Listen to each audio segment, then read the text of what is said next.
مسلم کی روایت ہے، حضرت عثمان رضی اللہ عنہ کہتے ہیں رسول اللہ صلی اللہ علیہ وسلم نے فرمایا جو شخص اس حال میں مرے کہ اسے لا الہ الا اللہ کا علم یقین ہو تو وہ جنت میں جائیں گا۔ جو لا الہ الا اللہ پہ جس کی زندگی گزری اور اس پہ موت آئی وہ جنت میں جائیں گا۔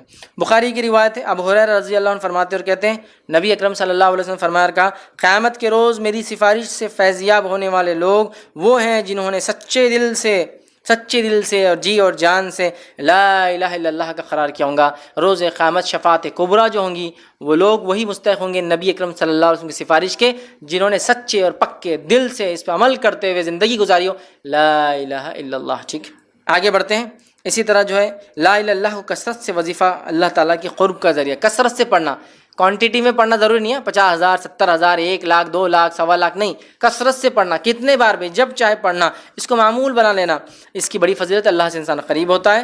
ابو ہریرہ رضی اللہ عنہ اس کے راوی جامع ترمذی کی حدیث ہے، نبی اکرم صلی اللہ علیہ وسلم نے فرمایا جب بندہ سچے دل سے لا الہ الا اللہ کہتا ہے تو اس کے لیے آسمان کے دروازے کھول دیے جاتے ہیں یہاں تک کہ وہ عرش تک پہنچ جاتا ہے بشرطے کہ کبیرہ گناہوں سے بچتا رہا ہو۔ کبیرہ گناہ سے بچتا رہا ہو، بہت اس کی فضیلت ہے، بہت۔ ایک مرتبہ موسیٰ علیہ الصلوۃ والسلام نے کہا اللہ مجھے ایسا کلمہ دے جس کو میں پڑھ کر تیری حمد و ثنا کروں۔ اللہ نے کہا لا الہ الا اللہ۔ موسیٰ علیہ السلام نے کہا اللہ یہ تو سب پڑھتے ہیں، مجھے کچھ اسپیشل چاہیے تھا۔ اللہ نے کہا موسیٰ کیا تم اسے معمولی سمجھتے ہو؟ اگر پلڑے میں میزان میں ساری کائنات ایک طرف رکھ دی جائے اور صرف لا الہ ایک طرف رکھ دیا جائے تو لا الہ الا اللہ کا پلڑا بھاری ہو جائے گا، بھاری ہو جائے گا، بہت افضل ہے۔ حدیث میں آتا ہے کہ ایک شخص جس کے 99 دفتر جو گناہوں سے بھرے ہوں گے، 99 دفتر، ہر دفتر کا سائز، ہر رجسٹر کا سائز، ہر نام عمل کا سائز اس کے زمین سے لے کے آسمان تک کھولا جائے گا رول ایک ایک، 99 ایسے رجسٹرز فل ہوں گے گناہوں سے اور سب کا حساب و کتاب ہوں گا۔ اللہ تعالیٰ کہیں گا اس کا بھی حساب و کتاب کیا جائے، وہ شخص کہیں گا اللہ میرا کیا حساب کرتا ہے، کیوں مذاق اڑاتا ہے میرا، 99 دفتر گناہوں سے فل ہے، کیا ہوں گا؟ لیکن اللہ کہیں گا آج انصاف کا دن ہے، ذرہ برابر بھی ناانصافی نہیں ہوں گی، فرشتوں سے حکم جاؤ اس کا جو نیکی دے دو، اسے ایک چھوٹا سا پیپر حدیث میں آتا ہے، مطلب 99 رجسٹر تو فل ہے گناہوں سے، چھوٹا پیپر بطاقہ، حدیث بطاقہ بولتے ہیں، اس حدیث کو بطاقہ بولتے ہیں آئی کارڈ یا وزٹنگ کارڈ کو، جنرلی آپ گلف میں جائیں گے تو بولتے ہیں بطاقہ آئی ڈی، ٹھیک، اسے ایک چھوٹا سا پیپر پہ لکھ کے دے دیا گا 30 نیکی بطاقہ، سارے لوگ دفتر کے دفتر نیکیوں کے بھرے لے جا رہے ہیں، اس کے 99 دفتر فل ہے، رجسٹرز فل ہے گناہوں سے، ایک ایک کی وسعت زمین و آسمان کے برابر اتنے بڑے بڑے کھلیں گے، لیکن ایک بطاقہ ملے گا صرف۔ جب اللہ کے پاس جائیں گے اللہ کہیں گا اس کا حساب کتاب لاؤ، وہ کہیں گا اللہ کیوں مجھے شرمندہ کرتا ہے، کیا ہے کچھ بھی نہیں ہے میرے پاس، اللہ کہیں گا آج تو انصاف کا دن ہے، جو کچھ ہوگا، اور وہ ایک بطاقہ کہیں گا بس اتنا ہے میرے پاس، ایک چٹھی، جب وہ چٹھی کو کھولا جائے گا اس بطاقے کو، اس کے اس اعمال کو، تو اس پہ لکھا ہوگا لا الہ الا اللہ، چونکہ اس نے اس کو سچے دل سے مانا ہوگا، اس ایک کلمے کی وجہ سے وہ جنت میں چلا جائے گا۔ یہ کلمہ صرف کلمہ نہیں ہے، یہ کلمہ اپنے ساتھ تقاضے لاتا ہے، اگر یہ کلمہ چابی ہے جس سے جنت کھولی جا سکتی ہے تو ہر چابی کے دانت ہوتے ہیں، کنڈیشنز اس کلمے کے بھی ہیں، خالی لا الہ الا اللہ بولے جنت میں بیٹھا ہوا دیکھ رہے آپ نہیں ہوتا، جیسے ہر چابی کو دانت ہوتے ہیں نا، اس کے کنڈیشن ہے لا الہ الا اللہ کی، ورنہ پڑھ تو سب رہے ہیں، اس کے معنی کو سمجھ کے اس پہ عمل کرنا یہ اصل چیز ہے۔ لا الہ الا اللہ سب سے افضل ذکر ہے، ابن حبان کی روایت ہے، نبی اکرم صلی اللہ علیہ وسلم نے فرمایا بہترین ذکر افضل الذکر لا الہ الا اللہ، اور بہترین شکر افضل الشکر الحمدللہ۔ ایک روایت نے فرمایا بہترین ذکر افضل الذکر لا الہ الا اللہ، اور بہترین دعا افضل الدعا الحمدللہ۔ الحمدللہ افضل دعا، افضل شکر ہے، افضل الشکر افضل الدعا الحمدللہ، اور افضل الذکر لا الہ الا اللہ۔ لا الہ الا اللہ سے بڑا کوئی ذکر نہیں ہے میرے بھائیوں، اس کو معمول بنا لے، اٹھتے بیٹھتے سوتے جاگتے اس کو ہم پڑھتے رہیں۔ ایک مرتبہ لا الہ الا اللہ کہنے سے جنت میں ایک درخت لگا دیا جاتا ہے، ایک مرتبہ۔ جامع ترمذی کی روایت ہے، عبداللہ ابن مسعود رضی اللہ عنہ فرماتے ہیں نبی اکرم صلی اللہ علیہ وسلم فرمایا معراج کی رات ابراہیم علیہ الصلوۃ والسلام سے میری ملاقات ہوئی تو انہوں نے کہا اے محمد صلی اللہ علیہ وسلم میری طرف سے اپنی امت کو سلام پہنچانا اور انہیں بتانا جنت کی زمین بڑی زرخیز ہے اور اس کا پانی بڑا ثمر آور ہے، بہت فروٹفل ہے، اس کی جگہ خالی ہے اور اس میں درخت لگانا ہے، اس کی جگہ خالی ہے، تمہاری امت سے کہو اس میں اگر درخت لگانا ہے تو کیا کہو؟ الحمدللہ۔ کیا کہو؟ وہ کہتے ہیں سبحان اللہ، الحمدللہ، لا الہ الا اللہ، اللہ اکبر۔ یہ اگر کلمات کہیں گے تو اس کی زمین پر جو ہے درخت لگ جاتے ہیں، تو ہمیں سبحان اللہ والحمدللہ ولا الہ الا اللہ واللہ اکبر، تو یہ کلمہ پڑھنے سے درخت لگ جاتا ہے، یاد رکھیے۔ تو لا الہ الا اللہ اس میں شامل ہے، اس سے ایک درخت لگ جاتا ہے۔ اسی طرح موت کے وقت لا الہ الا اللہ کہنے والا جنتی ہے، ابو داؤد کی روایت ہے، معاذ بن جبل رضی اللہ عنہ فرماتے اور کہتے ہیں اللہ کے رسول صلی اللہ علیہ وسلم نے فرمایا اور کہا، مرتے وقت جس کی زبان پر آخری الفاظ لا الہ الا اللہ ہوں گے وہ جنت میں جائیں گا۔ ایک روایت میں فرمایا لقنوا موتاکم لا الہ الا اللہ، اپنے مرنے والوں کو وصیت کرو، تلقین کرو لا الہ الا اللہ، چونکہ جو اسے مر گیا وہ جنت میں۔ اس لیے کہ کلمہ توحید لا الہ الا اللہ یہ اسلام کی بنیاد ہے، یہ اسلام کا بیس ہے، یاد رکھیے۔ جو شخص اس کو مانتا ہے، اس کے مطابق زندگی گزارتا ہے، وہ جنت میں جائیں گا۔ جو شخص اس کلمے کا انکار کرتا ہے، اس کے مطابق اس کی زندگی نہیں ہوتی ہے، وہ جہنم میں جائیں گا۔ مطلب کتنی بنیاد اور کتنی اہم چیز ہے یہ کلمہ، جس کا معنی ہوتا ہے نہیں کوئی معبود برحق سوائے اللہ کے، لا الہ الا اللہ، نہیں کوئی معبود برحق سوائے اللہ کے، ٹھیک، یہ اس کا معنی ہوتا ہے۔ اس کلمے میں دیکھیے پہلے آپ نفی ہے لا الہ، ہم سارے معبودان باطلہ کا انکار کرتے ہیں، پہلے انکار ہے کہ نہیں کوئی معبود برحق، مطلب پہلے ڈینائل ہے، پہلے انکار ہے، مطلب دنیا کی ہر وہ چیز جس کی انسان پرستش کرتے ہیں، عبادت کرتے ہیں، اس کے سامنے جھکتے ہیں، ان تمام کی سب سے پہلے ہم انکار کر نفی کر دیتے ہیں، نہیں کوئی معبود برحق۔ پھر کہتے الا اللہ، سوائے اللہ رب العزت کے، تو گویا پہلے نفی ہے پھر اس بات ہے، پہلے انکار ہے پھر اقرار ہے۔ یہ بڑی افسوس کی بات ہے، جب کلمے کا معنی مسلمان نہیں سمجھتے تو پہلے اقرار کرتے اور پھر انکار کرتے اپنے عمل سے۔ اکثر مسلمان لا الہ الا اللہ پڑھتے تو ہیں، لیکن کلمے کا اقرار زبانی تو کرتے ہیں، لیکن زندگی میں عمل الٹا ہے، پہلے اللہ کا اقرار کرتے اور بعد میں ہر چیز اس کے ساتھ ماننا شروع کر دیتے ہیں، جبکہ کلمے کا معنی ہے پہلے ہر چیز کا انکار کر دو، جو چیزوں کی عبادت اللہ کو چھوڑ کر ہوتی ہے، اس کے بعد اقرار کرو اللہ کا۔ بہرحال یہ اس کا مختصر سا معنی ہے اس کلمے کا۔ اللہ رب العزت نے سورہ محمد سورہ نمبر 47 اس کی آیت میں 19 میں فرمایا اور کہا فَعْلَمْ، نبی اکرم صلی اللہ علیہ وسلم کو بتا دیا گیا کہ پس اے نبی تم اس بات کو جان لو، اس بات کو تم جان لو، اس بات کو تم سمجھ لو، فَعْلَمْ، اس بات کا علم حاصل کر لو اے نبی آپ۔ گویا نبی کے ذریعے امت کو بھی تعلیم دی جا رہی ہے، کیا علم حاصل کرو؟ فَعْلَمْ أَنَّهُ لَا إِلَهَ إِلَّا اللَّهُ، کہ تم یہ جان لو کہ نہیں کوئی معبود سوائے اللہ کے برحق۔ مطلب نبی اکرم صلی اللہ علیہ وسلم کو حکم دیا کہ اے نبی علم حاصل کر لو اس چیز کا، فَعْلَمْ، تو بس آپ اے نبی علم حاصل کر کس چیز کا؟ انہ لا الہ الا اللہ، کہ میں ایک ہوں، میرے سوائے کوئی معبود برحق نہیں ہے، میرے علاوہ کوئی عبادت کے لائق نہیں ہے۔ نبی اکرم صلی اللہ علیہ وسلم کو اللہ رب العزت نے حکم دیا کہ آپ اس کا علم حاصل کر لیجئے، اس بات کو سمجھ لیجئے، اس بات کو اپنی امت کو بتا دیجئے۔ اور گویا ہمیں بھی آیت کہتی فَعْلَمْ، دیکھیے اللہ پر ایمان لانے سے پہلے علم ضروری ہے، اسی لیے پہلے کہا فَعْلَمْ، علم حاصل کر لے، انہ لا الہ الا اللہ، کیا علم حاصل کر لے؟ کہ اللہ کے سوا کوئی معبود برحق نہیں، لا الہ، کوئی معبود نہیں سوائے اللہ کے، کوئی عبادت کے لائق نہیں سوائے اللہ رب العزت کے۔ تو گویا توحید کا معاملہ، دین اسلام کا معاملہ علم پر ٹکا ہے، جہالت پر نہیں، اس لیے کہا فَعْلَمْ، علم حاصل کر لو اس بات کا۔ یہ بہت امپورٹنٹ ایشو ہے، یہ بہت اہم چیز ہے۔ اب اگر کوئی مسلمان کہے نہیں مجھے تو معلوم ہی نہیں تھا یہ شرک ہوتا ہے، مجھے تو معلوم نہیں تھا یہ کلمہ توحید کی اہمیت تھی، یا یہ کلمہ ہے اس کا یہ معنی ہے، تو نہیں چلیں گا، اس لیے کہ جب کوئی انسان اقرار کرتا ہے توحید کا تو فَعْلَمْ، اللہ نے کہا علم حاصل کر لو اس مسئلے کا، کم از کم لا الہ الا اللہ، یہ سب سے چونکہ بنیادی چیز ہے۔ اگر ایک انسان کو کچھ بھی نہ معلوم ہو اس کے سوا تو بھی کامیابی کے راستے کھلے ہو سکتے ہیں، لیکن سب کچھ بھی معلوم ہو اس کے سوا تو اس کے لیے ناکامیاں ہیں۔ اس کی دلیل یہ ہے کہ آپ صلی اللہ علیہ وسلم فرماتے ہیں قیامت سے پہلے لوگ صرف یہ جانیں گے لا الہ الا اللہ۔ تو صحابہ نے پوچھا اللہ کے رسول یہ کیا فائدہ دیں گا ان کو؟ قیامت سے پہلے لوگ رسول اللہ صلی اللہ علیہ وسلم کو بھی بھول جائیں گے، صرف کیا یاد ہوں گا؟ لا الہ الا اللہ۔ تو صحابہ نے پوچھا اللہ کے رسول یہ کیا فائدہ دیں گا ان کو، کیا کام آئیں گا؟ اور وہ بھی کیا کہیں گے معلوم آپ کو؟ حدیث میں الفاظ ہے، وہ کہیں گے یہ الفاظ ہم نے اپنے بڑوں سے سنے، معنی تو ہم کو بھی نہیں معلوم۔ مطلب وہ لوگ اتنے جاہل ہوں گے کہ کہیں گے یہ الفاظ ہم نے اپنے بڑوں سے سنے، معنی تو ہم کو بھی نہیں معلوم، بس لا الہ الا اللہ۔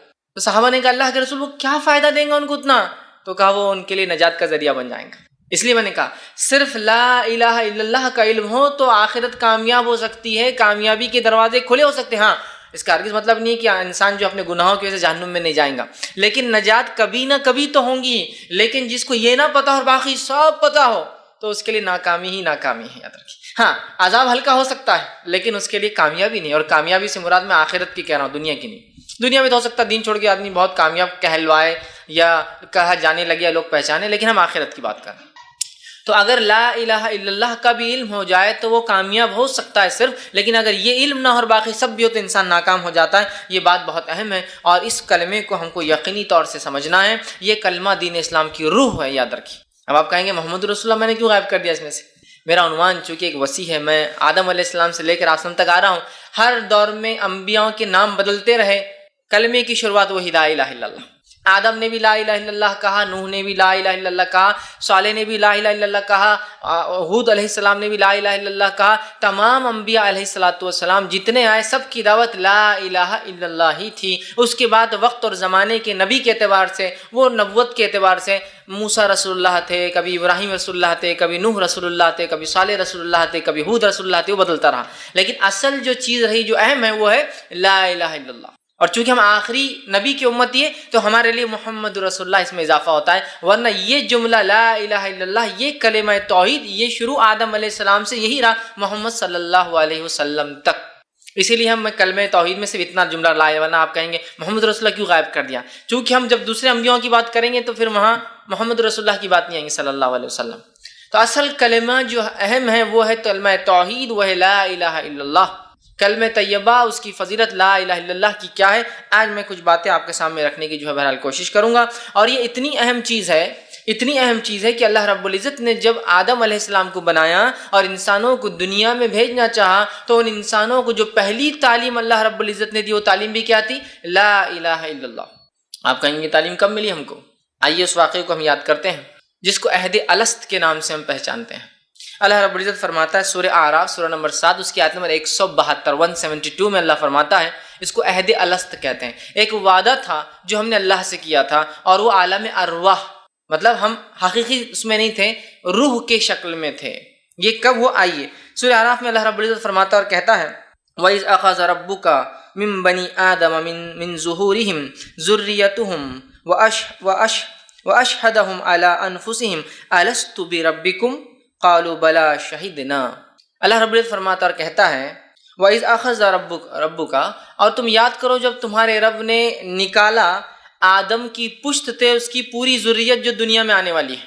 ایک مقام تھا عالم ارواح جس کو کہتے ہیں، ایک مقام تھا، اللہ رب العزت نے آدم علیہ السلام کو بلایا اور ان کی پشت پیٹھ پر ہاتھ پھیرا تو سارے ہی اولادیں جو ان سے پیدا ہونے والی تھی نکل کر آ گئی اور کھڑے ہو گئی، اور اسی شکل میں حدیث میں آتا جس شکل میں دنیا میں آج ہم ہیں، سب کھڑے ہو گئے۔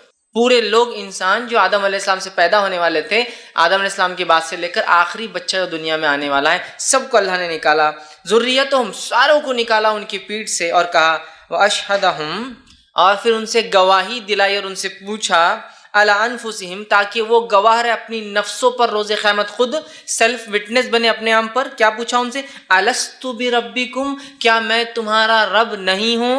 اس کو عہد الست اس لیے کہتے ہیں، الست بربکم، کیا میں تمہارا رب نہیں ہوں؟ تو ساروں نے کہا، ہم لوگوں نے، بلا شہدنا، ہم سب نے گواہی دی تھی وہاں اللہ ہاں تو ہی رب ہے۔ کافر ہو، فاسق ہو، فاجر ہو، نبی ہو، رسول ہو، نیک ہو، صالح ہو، شہداء ہو، ولی ہو، سب جمع تھے ایک جگہ، چور ہو، اچکا ہو، زانی ہو، ڈاکو، جیسے من سب جمع تھے۔ سب کو اللہ نے پوچھا کیا میں تمہارا رب نہیں ہوں؟ ہم سب نے گواہی دی۔ تو گویا اللہ رب العزت نے جو سب سے پہلی گواہی ہم سے لی، ہم کو اپنے خلاف وٹنس بنایا، وہ کیا تھی؟ اللہ ایک، الست بربکم، کیا میں، تو اسی لیے عہد الست کہتے ہیں اس کو، کیا میں تمہارا رب نہیں ہوں؟ ہم سب نے کہا ہاں اللہ تو ہمارا رب ہے۔ تو گویا کلمہ توحید کی اہمیت تو یہ ہے کہ ہم سب سے گواہی وہاں لے لی گئی اس تعلق سے۔ اور اس تعلق سے ایک حدیث بھی آتی ہے جو مسند احمد کے زوائد میں جمع کی گئی ہے۔ حدیث کے الفاظ اس طرح سے ہیں کہ اللہ تبارک و تعالیٰ نے، آپ نے فرماتے آدم علیہ السلام کے پیٹھ پر ہاتھ پھیرا، اس آیت کی تفسیر میں بات آ رہی ہے، پیٹھ پر ہاتھ پھیرا تو قیامت تک پیدا ہونے والی ساری روحیں نکل کر آ گئی، سب جو پیدا ہونے والے تھے سب نکل کر ہم سب آ گئے۔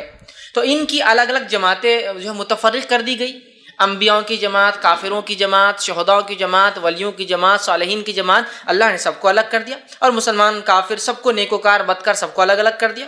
پھر ہر ایک کی ویسی ہی صورتیں بنائی جیسی دنیا میں بنائی گئی ہے، مطلب ہم وہاں اسی صورت میں تھے جیسی صورت میں آ جائیں ہم سب کو بنایا گیا۔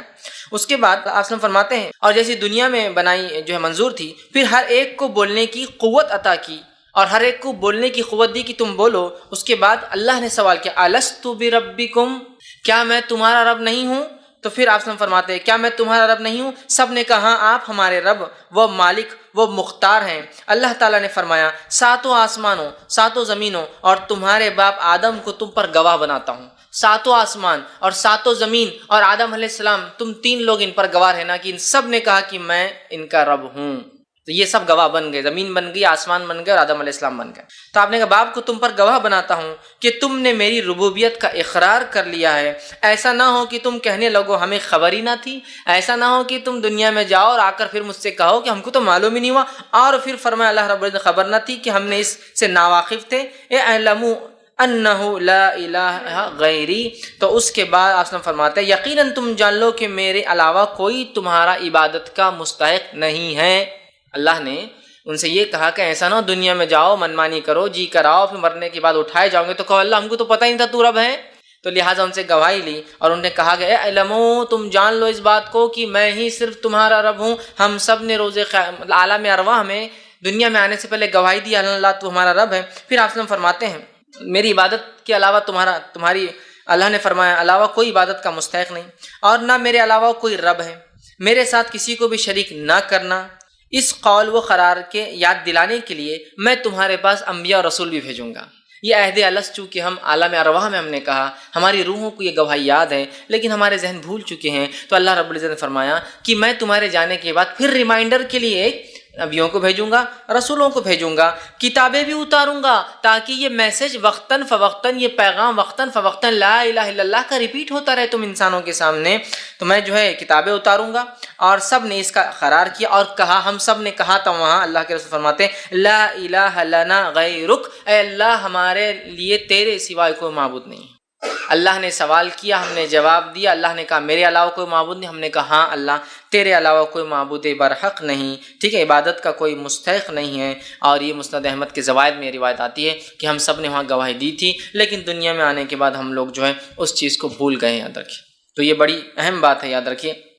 اور اللہ رب العزت نے اس بات کو قرآن میں یوں بھی دہرایا، سورہ انبیاء سورہ نمبر 21 اس کی آیت نمبر 25 میں، اور فرمایا اور کہا وَمَا أَرْسَلْنَا مِن قَبْلِكَ مِن رَسُولٍ إِلَّا نُوحِي إِلَيْهِ أَنَّهُ لَا إِلَهَ إِلَّا أَنَا فَاعْبُدُونِ، کہ آپ سب کو فرمایا گیا اور کہا گیا وَمَا أَرْسَلْنَا مِن قَبْلِ، اے نبی آپ سے پہلے کوئی رسول ایسے نہیں آئے جن کی طرف ہم نے یہ وحی نہ کی ہو لا الہ الا، ٹھیک، کہ ہم نے یہ وحی نہ کی ہو انہ لا الہ الا، کہ اس اللہ کے سوا کوئی معبود برحق نہیں، کوئی عبادت کے لائق نہیں، انا فاعبدون، تو تم صرف اور صرف میری ہی عبادت کرو۔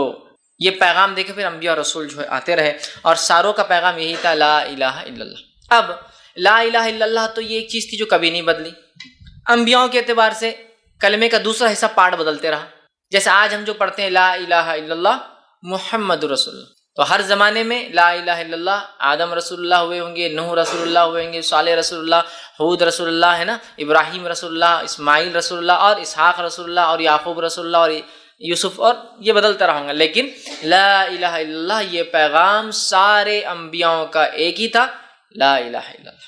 یہ بڑی اہم چیز ہے، یاد رکھیے۔ اس کلمہ توحید کو ہم کبھی کبھار بہت معمولی سمجھتے ہیں، بس ٹھیک، یہ کلمہ توحید بڑا ہی اہم ہے، اس کو نہ صرف زبان سے کہنا ہے، سچے دل سے مان کر اس کے مطابق زندگی گزارنا ہے۔ اس لیے کہ اگر کوئی کہے کہ قفل چابی سے کھلتا ہے تو چابی بغیر دانت کی نہیں ہوتی ہے، مطلب کلمہ اگر ہم پڑھتے ہیں تو صرف پڑھنا نہیں ہے، اس پہ عمل کرنا ہے، اس سے کچھ کنڈیشن ضرور ہوں گے اس پہ، ورنہ آج تو کیا معاملہ لا الہ الا اللہ، اور پھر کیا ہے اللہ کے علاوہ بھی جھک رہے ہیں۔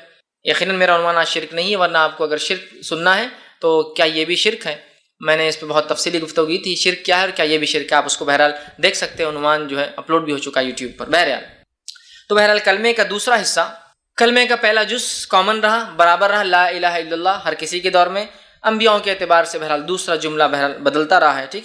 اب جو شخص اس کلمے کو مان لے، لا الہ الا اللہ، اس کے تقاضوں کو پورا کر کے عمل کر کے زندگی گزار لے، دخل الجنہ، وہ تو جنت میں چلا گیا۔ جو اس کلمے کا انکار کر دے اور گناہ اور معصیت میں زندگی گزارے تو یقیناً وہ کہاں جائیں گا، جہنم، اس کے لیے ہمیشہ کا عذاب ہوں گی۔ تو اس کلمے کی ذرا اہمیت ہی سمجھ لیں، اقرار کر لیا تو جنت واجب، انکار کر دیا تو جہنم واجب، اقرار کر لیا تو ہمیشہ کی نعمتیں، انکار کر دیا تو ہمیشہ کی آگ، بس اتنا سمجھ لیں آپ تو بات واضح ہو جائیں گی، کتنا اہم کلمہ ہے، کتنی اہم چیز ہے، اس کے کتنے تقاضے ہوں گے کہ جو جنت دلا رہا ہے اس کا انکار کرنے والا جہنم میں جا رہا ہے، تو یہ کلمہ کتنا اہم ہوگا، اس کو ہم معمولی اور مذاق نہ سمجھیں بلکہ اس کے تقاضوں کو سمجھ کے اپنے زندگیوں کو ہم جو ہے گزارنے کی کوشش کریں۔ اس لیے کلمے کا پڑھنا صرف پڑھنا نہیں، ہم جب کلمہ پڑھتے ہیں تو ہم اقرار کرتے ہیں کہ اللہ کی عبادت کریں گے، اس کی بندگی کریں گے، اس کے ساتھ کسی کو شریک نہیں کریں گے، جو وہ کہیں گا ہم کریں گے، جن چیزوں سے وہ روکیں گے ہم رک جائیں گے، جو وہ چاہیں گا اس کی چاہت ہماری چاہت، جو وہ نہ چاہیں گا اس کی جو چیز وہ چاہتا نہیں وہ ہماری جو ہے نا چاہت، ہماری ناپسند جو اس کی ناپسند، گویا ہم اپنے آپ کو سپرد کر دیتے کلمہ پڑھ کے اللہ کے جانب۔ لیکن افسوس کی بات ہے ہم میں سے اکثر مسلمان کلمہ تو پڑھتے ہیں یہی، لیکن اپنے نفس کو سپرد نہیں کرتے اللہ کی، بلکہ کلمہ پڑھنے کے بعد بھی اپنی نافرمانی اور اپنے تقاضوں کو اللہ کے سامنے رکھتے ہیں۔ بزنس کریں گے تو ایسا کیسے چلیں گا، یہ سب نہیں ہوگا، فلاں جائیں گے تو ایسا کیسے ہوگا، یہ ہوگا، ہماری عورتیں فلاں کریں گی تو ایسا کیسے پردہ کر سکتی، پھر ہم اپنے تقاضوں کو اللہ کے سامنے رکھتے کلمہ پڑھنے کے بعد، جبکہ کلمے کا تقاضا ہے جب ایک رب کو مان لیا تو اس کی ہر چیز کو ماننا، من اور ان، جوں کا توں، ڈاٹ بائی ڈاٹ، ایک نقطہ بھی ہے تو اس کو جیسے کہ تیسے ہم کو ماننا ہے اور اپنی زندگیوں کو ڈھال دینا ہے، گزار دینا ہے، اپنی زندگی اس کے مطابق رکھنا ہے ہمیں یاد رکھنا۔ جو یہ کلمہ معمولی نہیں ہے، صرف پڑھ لینا کافی نہیں ہے، اس کے تقاضوں کو پورا کرنا بھی اتنا ہی ضروری ہے، یاد رکھیے۔ اور جس نے اس کو پڑھ لیا پھر سچے دل سے، مان لیا سچے دل سے، تو بس اس کے لیے تو جو ہے کامیابی ہی کامیابی ہے، اور جس نے انکار کر دیا اس کے لیے یاد رکھیے ناممکن ہے کہ پھر وہ کبھی جنت میں جا سکے۔ اور جس شخص نے اس کو یقین کر لیا، اس کے مطابق عمل کر لیا، تو بس کامیابی ہے، ورنہ اس کے لیے ناکامی ہے۔ اب آئیے اس کلمے کی فضیلت کے تعلق سے کچھ باتیں آپ کے سامنے رکھتا ہوں، اس کے فضائل خود اس کی اہمیت خود بخود واضح کر دیں گے، اہمیت بھی شامل ہو جائیں گی فضائل کے ساتھ ساتھ، ٹھیک؟ کہ جب میں اس کے فضائل رکھوں گا تو اس کی اہمیت تو پتہ ہی چلیں گی، لیکن اس کے فوائد، یہ کلمہ کیا کیا فائدے ساتھ میں لاتا ہے، ہم اس کو دیکھنے کی بہرحال کوشش کریں گے۔ بہت سارے لوگ اس کلمے کا ورد کرتے ہیں، ورد پڑھتے ہیں بار بار، لیکن افسوس کی بات ہے یہاں کلمہ بھی چالو ہے لا الہ الا اللہ، اور اسی کے بازو شرک بھی چالو ہے کنٹینیو۔ یہاں کلمہ پڑھے لا الہ الا اللہ اور پھر اللہ کے علاوہ کسی اور کو پکارا جا رہا ہے، یہاں کلمہ پڑھے لا الہ الا اللہ اور دوسروں کے معاملات پہ، دوسروں کی غیر شرعی باتوں پر بھی راضی ہے، یہاں کلمہ لا الہ الا اللہ اور پھر یہاں اذان بھی ہو رہی ہے اور نماز کو نہیں جا رہے ہیں، عبادت کو نہیں جا رہے اور پڑھ رہے لا الہ الا اللہ۔ تو گویا کلمہ تو پڑھ رہے ہیں، ورد تو کر رہے ہیں، اپنے لیے ذخیرہ سمجھ کے خوب اس کو جمع کر رہے ہیں، لیکن افسوس ہے اس کے تقاضوں کو پورا نہیں کر پا رہے ہیں۔ جو یہ کلمہ چاہتا ہے وہ نہیں کر پا رہے، تو کیا کامیابی مل سکتی ہے؟ نہیں ملیں گی کامیابی، یاد رکھیں جب تک اس کلمے کے تقاضوں کو بھی ویسا ہی پورا نہ کیا جائے جیسا اس کلمے کو دل سے ہم پڑھ رہے ہیں، بلکہ اس کے تقاضے بڑے اہم ہیں، اس لیے کہ اسلام میں کوئی بھی چیز صرف اگر یہ خالی کلمہ پڑھ دینا کامیابی کی ضمانت ہو جاتی، صرف کلمہ پڑھنا ہی کامیابی کی ضمانت ہو جاتی تو مشرکین مکہ کو آپ سے لڑنے کی اور اختلاف کرنے کی وجہ ہی نہیں تھی۔ پھر سب بولتے لا الہ الا اللہ، ٹھیک ہے ہو گیا محمد، خوش ہو گئے تم، چلو جو کرنا ہے کرو۔ خالی پڑھنا ہی کافی ہو جاتا تو کیا ہی بات تھی، مشرکین مکہ بھی قبول کر لیتے۔ اور افسوس کی بات ہے مشرکین مکہ اس کلمے کے تقاضوں کو آج کے مسلمانوں سے زیادہ جانتے تھے۔ جب اللہ کے رسول نے مشرکین مکہ کو، ابو جہل کو اور بڑے بڑے سرداروں کو کہا قولوا لا الہ الا اللہ تفلحون، کہہ دو صرف اتنا جملہ ہے عرب کے سرداروں، لا الہ الا اللہ، نہیں کوئی معبود برحق سوا اللہ کے، تفلحون، کامیاب ہو جاؤں گے، سکسیسفل ہو جاؤں گے دنیا اور آخرت میں۔ آگے فرمایا تملک العرب والعجم، عرب کے تو مالک اللہ نے تمہیں بنائی دیا ہے، عجم کو بھی تم کو اللہ دے دیں گا۔ مطلب کلمہ توحید پڑھنے سے، اس پر عمل کرنے سے نہ صرف آخرت کا فائدہ ہوتا ہے، دنیا بھی ملتی ہے۔ قولوا لا الہ الا اللہ تفلحون تملک العرب والعجم، عرب تو تمہارا ہی ہے، عجم بھی تمہارا ہو جائے گا۔ اس دعوت سے یہ بات پتہ چلتی ہے جس نے اس کلمے کو پڑھا، سچے دل سے تھاما، اللہ نے دنیا بھی دی اور آخرت بھی دیں گا اس کو۔ تو اب مشرکین مکہ کے لیے کیا مشکل تھی، ہم مسلمانوں کے لیے کتنا آسان ہے، لا الہ الا اللہ ہو گیا۔ مشرکین مکہ بھی چاہتے تو کہہ دیتے لا الہ الا اللہ، چلو محمد تم نے کہا ہم نے پڑھ دیا، لیکن مشرکین مکہ اس کلمے کے تقاضوں کو جانتے تھے، لا الہ، نہیں کوئی معبود، محمد کی دعوت صلی اللہ علیہ وسلم یہ ہے ساروں کا پہلے انکار کرو، فرسٹ ڈینائل، ہر کسی کو رد کرو، پھر اس کے بعد ایکسیپٹ کرو، پھر قبول کرو الا اللہ، اور ہم سے 360 چھوٹتے نہیں ہیں یہ۔ اب مسلمانوں کے لیے کیا ہے، لا الہ الا اللہ اور پھر جھکاوا کہیں اور ہے، لا الہ الا اللہ اور پھر مانگنا کسی اور سے، لا الہ الا اللہ اور اولاد کسی سے طلب کی جا رہی، لا الہ الا اللہ اور مشکل میں کسی کو پکارا جا رہا۔ مسئلہ یہ ہے نا، مشرکین مکہ اس کے تقاضوں کو، افسوس کی بات ہے ہم سے زیادہ اچھے جانتے تھے کہ یہ کلمہ صرف کلمہ نہیں، یہ کلمے کے پیچھے کئی کنڈیشنز لاگو ہے۔ آپ کہیں گے کلمے میں تو لکھا ہوا نہیں ہے سب چیزیں، ارے بھائی میرے، میں ایک مثال دیتا ہوں، ایک انسان نکاح کرتا ہے، نکاح کے دن وہ کہتا ہے کہ قاضی صاحب پوچھتے کیا تم کو قبول ہے، تو وہ لڑکی کہتی ہاں قبول ہے، اور لڑکا کیا کہتا ہے ہاں قبول ہے، اتنے جملہ ہے نا۔ اب اگر شادی کے بعد لڑکی بولے میرا خرچہ اور لڑکا بولے میں نے تم کو قبول کیا تھا، خرچہ تھوڑی قبول کیا تھا، شادی کے دن مجھے کہلوایا لگایا تھا قبول ہے، میں نے تھوڑا خرچہ. جب اس نے ایک بار کہا قبول ہے تو خرچہ بھی قبول ہے، اس کا نان و نفقہ بھی قبول ہے، اس کے بچے بھی قبول ہے، اس کے ساتھ زندگی، ہر چیز آٹومیٹیکلی امپلائی کنڈیشن لاگو تھے. اسی طرح جب ہم کہتے لا الہ الا اللہ تو کئی کنڈیشنز آٹومیٹیکلی لاگو ہو جاتے ہیں. ہم کنڈیشنز کو ہٹا کے صرف سمجھ رہے لا الہ الا اللہ کافی ہے بس.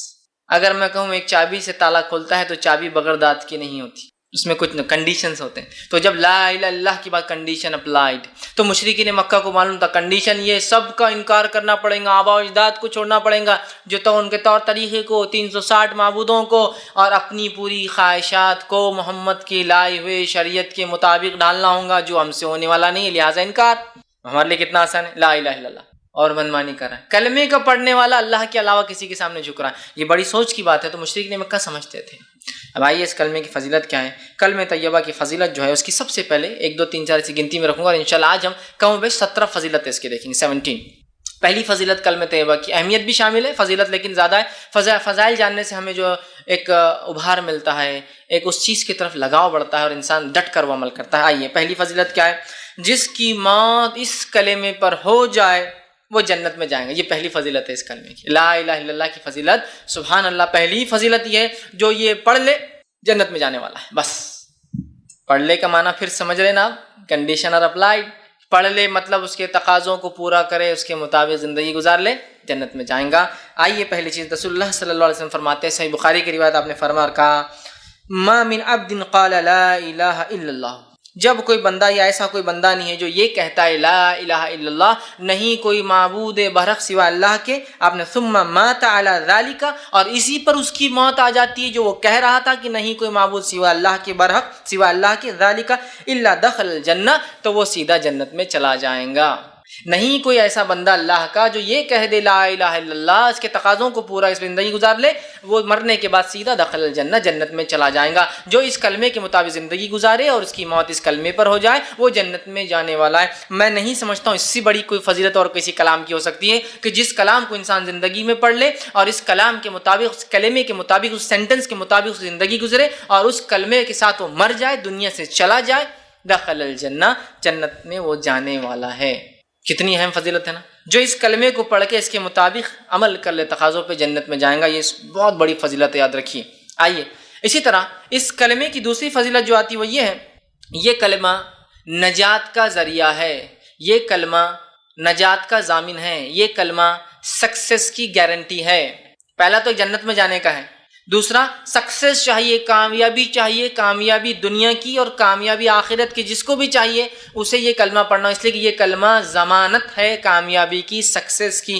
نبی اکرم صلی اللہ علیہ وسلم فرماتے ہیں، مسند احمد کی روایت آپ نے فرمایا اور کہا من قیل من الکلمۃ، آپ نے فرماتے جو میرا لایا ہوا کلمہ پڑھ لے.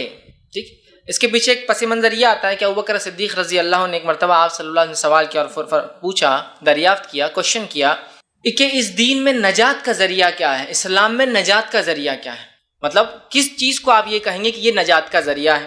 تو آپ صلی اللہ علیہ وسلم نے ان کے سوال کے جواب میں کہا اور فرمایا جو میرا کلمہ جو میں نے لایا ہوں لا الہ الا اللہ، نہیں کوئی معبود برحق، نہیں کوئی عبادت کے لائق برحق سوا اللہ کے، جو یہ کلمہ پڑھ لے، قبول کر لے، جس کو میں نے اپنے چچا ابو طالب پر پیش کیا تھا اور اس نے اس کا انکار کر دیا تھا، وہ کلمہ ماننے والے کے لیے نجات ہے. کون سا کلمہ پڑھنے والے کے لیے نجات ہے؟ آپ سے سوال کیا ہو رہا ہے، اے اللہ کے رسول اس دین میں نجات کا کیا ذریعہ ہے، سکسیس کا کیا ذریعہ؟ تو فرمایا جو کلمہ میں لایا ہوں لا الہ الا اللہ، جو میں نے اپنے چچا پر بھی پیش کیا تھا، افسوس میرا چچا اس چیز پر ایمان نہیں لایا، جو اس کلمے کو پڑھ لے تو تمہارے سوال کا جواب ہے نجات کا یہ کلمہ ذریعہ ہے. کلمہ توحید لا الہ الا اللہ، کلمہ طیبہ لا الہ الا اللہ، کلمہ شہادت لا الہ الا اللہ نجات کا ذریعہ ہے. نہیں کوئی معبود برحق، کی تو عبادت تو بہت ساری چیزوں کی لوگ کر رہے ہیں نا، اس لیے ہم کہہ رہے ہیں نہیں کو معبود برحق، وہ عبادت تو کرتے ہیں لوگ چیزوں کی لیکن وہ برحق نہیں ہیں، وہ صحیح نہیں ہیں سوا اللہ. سمجھ رہا؟ تو یہاں آپ نے فرما رہے نجات چاہیے ابو بکر تو وہ کلمہ پڑھو جو میں لایا تھا اپنے چچا پر پیش کیا تھا لا الہ الا اللہ، تو جنت میں تم جاؤ گے، وہ نجات کا ذریعہ، کامیابی کا ذریعہ بن جائیں گا۔ کون سا کلمہ؟ جو آپ صلی اللہ علیہ وسلم نے اپنے چچا کے اوپر جو ہے پیش کیا تھا، ٹھیک۔ اسی طرح اس کلمے کی تیسری فضیلت یہ آتی ہے کہ یہ کلمہ دنیا کی مصیبتوں سے نجات کا ذریعہ ہے۔ سبحان اللہ، جنت میں جانے کا ضامن، دنیا میں کامیابی کا ضامن اور آخرت میں نجات کا ذریعہ۔ یہ کلمہ دنیاوی مصیبتوں اور آفتوں سے بچنے کا باعث اور نجات کا بھی یہ کلمہ ہی ذریعہ ہے، لا الہ الا اللہ۔ یہ بڑی اہم بات ہے، یاد رکھیں، اس لیے کہ ہم جو ہے یہ کلمہ جو ہے پڑھتے نہیں ہیں، یہ کلمے کو جو ہے نہ سمجھتے اس کے تقاضوں کو، اور یہ کلمہ جو انسان پڑھ لیتا ہے تو وہ شخص جو ہے اپنے جان و مال کی حفاظت کر لیتا ہے۔ مطلب دنیا میں جو مصیبتوں سے میں نے کہا نجات کا ذریعہ وہ یہ ہے کہ جو شخص یہ کلمہ پڑھتا ہے وہ اپنی جان و مال کو محفوظ کر لیتا ہے۔ لا الہ الا اللہ، نہیں کوئی معبود برحق سوا اللہ کے، الا اللہ فمن قالہ فقد عصم منی، جس نے یہ کہہ دیا اس نے اپنی جان اور مال مجھ سے بچا لیا۔ اس لیے میں کہہ رہا ہوں کلمہ توحید لا الہ الا اللہ پڑھنے والے کی جان اور مال محفوظ رہتی ہے۔ سمجھ رہا؟ جان اور مال اسی کیا ہوتی ہے؟ محفوظ رہتی جو کلمہ توحید کو پڑھتا ہے۔ اسی وجہ سے میں نے یہ بات لائی، ٹھیک۔ تو وہ اس نے میرے بچا لی، الا بحقی وحسابہ علی اللہ، اور حق کے ساتھ ہم ان کی جان نہیں لے سکتے، اور اگر ان کے دل میں کچھ غیر غلط ہوگا تو اللہ کے پاس ان کا معاملہ ہے، ہم اس معاملے میں گرفت نہیں ہوتی۔ مطلب اگر کسی کے دل میں کوئی چھپا ہو، کوئی منافق ہو تو وہ تو اس کا معاملہ ہے، ورنہ ہمارا تو معاملہ ختم ہو گیا۔ تو گویا کلمہ توحید لا الہ الا اللہ پڑھنے سے دنیا میں مصیبتوں اور پریشانیوں سے اور قتل و غارتگی سے انسان بچتا ہے۔ چوتھا فائدہ اور فضیلت اس کلمہ توحید کی وہ یہ ہے، یہ کلمہ طیبہ جو ہے یہ جڑ ہے اور باقی سارے اعمال جو ہے وہ شاخیں ہیں۔ کلمہ طیبہ اسلام کی ایکچوئل جڑ ہے۔ اسلام اگر ایک جھاڑ ہے تو کلمہ طیبہ لا الہ الا اللہ جڑ ہے، روٹس ہے، اور اس کے بعد جتنے عمل، نماز، روزہ، زکوٰۃ، حج، اچھائی کا حکم دینا، برائی سے روکنا، صدقات اور خیرات کرنا اور نیکی کرنا اور جہاد کرنا اور جو کچھ ساری چیز کی شاخیں ہیں۔ تو کلمہ طیبہ جڑ ہے، روٹ ہے، اور باقی سارے اعمال جو زندگی میں آپ اور میں کرتے اسلام جو حکم دیتا ہے وہ سب کیا ہے؟ برانچز ہیں اس کی، شاخیں ہیں اس کی۔ تو روٹ بہت ضروری اچھی ہو، ہماری مضبوط ہو۔ تو آئیے ہم دیکھتے ہیں، اس لیے کہ آپ صلی اللہ علیہ وسلم نے جو ہے حدیث میں فرمایا کہ یہ روٹ ہے جو میں بیان کر رہا تھا، یہ اس کی جڑ ہے اسلام کی۔ اس کے تعلق سے حدیث صحیح بخاری کی روایت آپ نے فرمایا اور کہا ایمان کی 70 سے زیادہ شاخیں ہیں، ان میں سب سے بہترین شاخ لا الہ الا اللہ ہے، اور سب سے چھوٹی شاخ راستے سے تکلیف دہ چیز کو ہٹانا ہے، اور شرم و حیا بھی ایمان کی ایک شاخ ہے۔ کیا فرمایا؟ ایمان کی 70 سے زیادہ برانچز ہے، ایک روایت میں 77 تک ہے، 70 سے زیادہ 77 برانچز ہے۔ سب سے افضل برانچ اس کی سب سے اعلیٰ ہے لا الہ الا اللہ، اور سب سے ادنا ہے راستے سے تکلیف دہ چیز کو ہٹانا۔ تو گویا لا الہ الا اللہ جڑ ہے اور باقی تمام چیزیں کیا ہیں؟ وہ اس کی شاخیں ہیں، یاد رکھیے۔ لا الہ الا اللہ کیا ہے؟ جڑ ہے، اور باقی تمام چیزیں کیا ہے؟ اس کی شاخیں ہیں، یاد رکھیے۔ اسی طرح اس سے فضیلت پتہ دی۔ پانچویں فضیلت کلمہ طیبہ کی وہ یہ ہے، کلمہ طیبہ کی مثال ایک پاکیزہ درخت کی ہے، ایک پاک جھاڑ کی ہے، یاد رکھیے۔ اور ایسا جھاڑ جو پھل بھی لاتا ہے، بہت تناور ہے، بہت مضبوط ہے، اس کی شاخیں آسمان کو جا کر چھوتی ہے۔ تو کلمہ طیبہ ایک بہترین درخت ہے، یاد رکھیے، جو پھل لاتا ہے۔ اس کا معنی یہ ہے کلمہ طیبہ ایک جھاڑ ہے جس کو اگر دنیا میں انسان لگاتا ہے تو اس کا پھل معنی ہے آخرت میں اس کا بدلہ پائیں گا۔ اور اللہ رب العزت نے کلمہ طیبہ کو جھاڑ کی تمثیل، مثال خود دی، میں نہیں دے رہا ہوں۔ آئیے سورہ ابراہیم سورہ نمبر 14 آیت نمبر 24 سے لے کر 27 میں اللہ فرماتا اور کہتا ہے الم تر کیف ضرب اللہ مثلا کلمۃ طیبۃ کشجرۃ طیبۃ۔ کیا اللہ رب العزت تمہارے لیے لوگوں ایک ضرب اللہ مثال دیتا ہے، ایک ایگزامپل دیتا ہے۔ کیا ایگزامپل ہے؟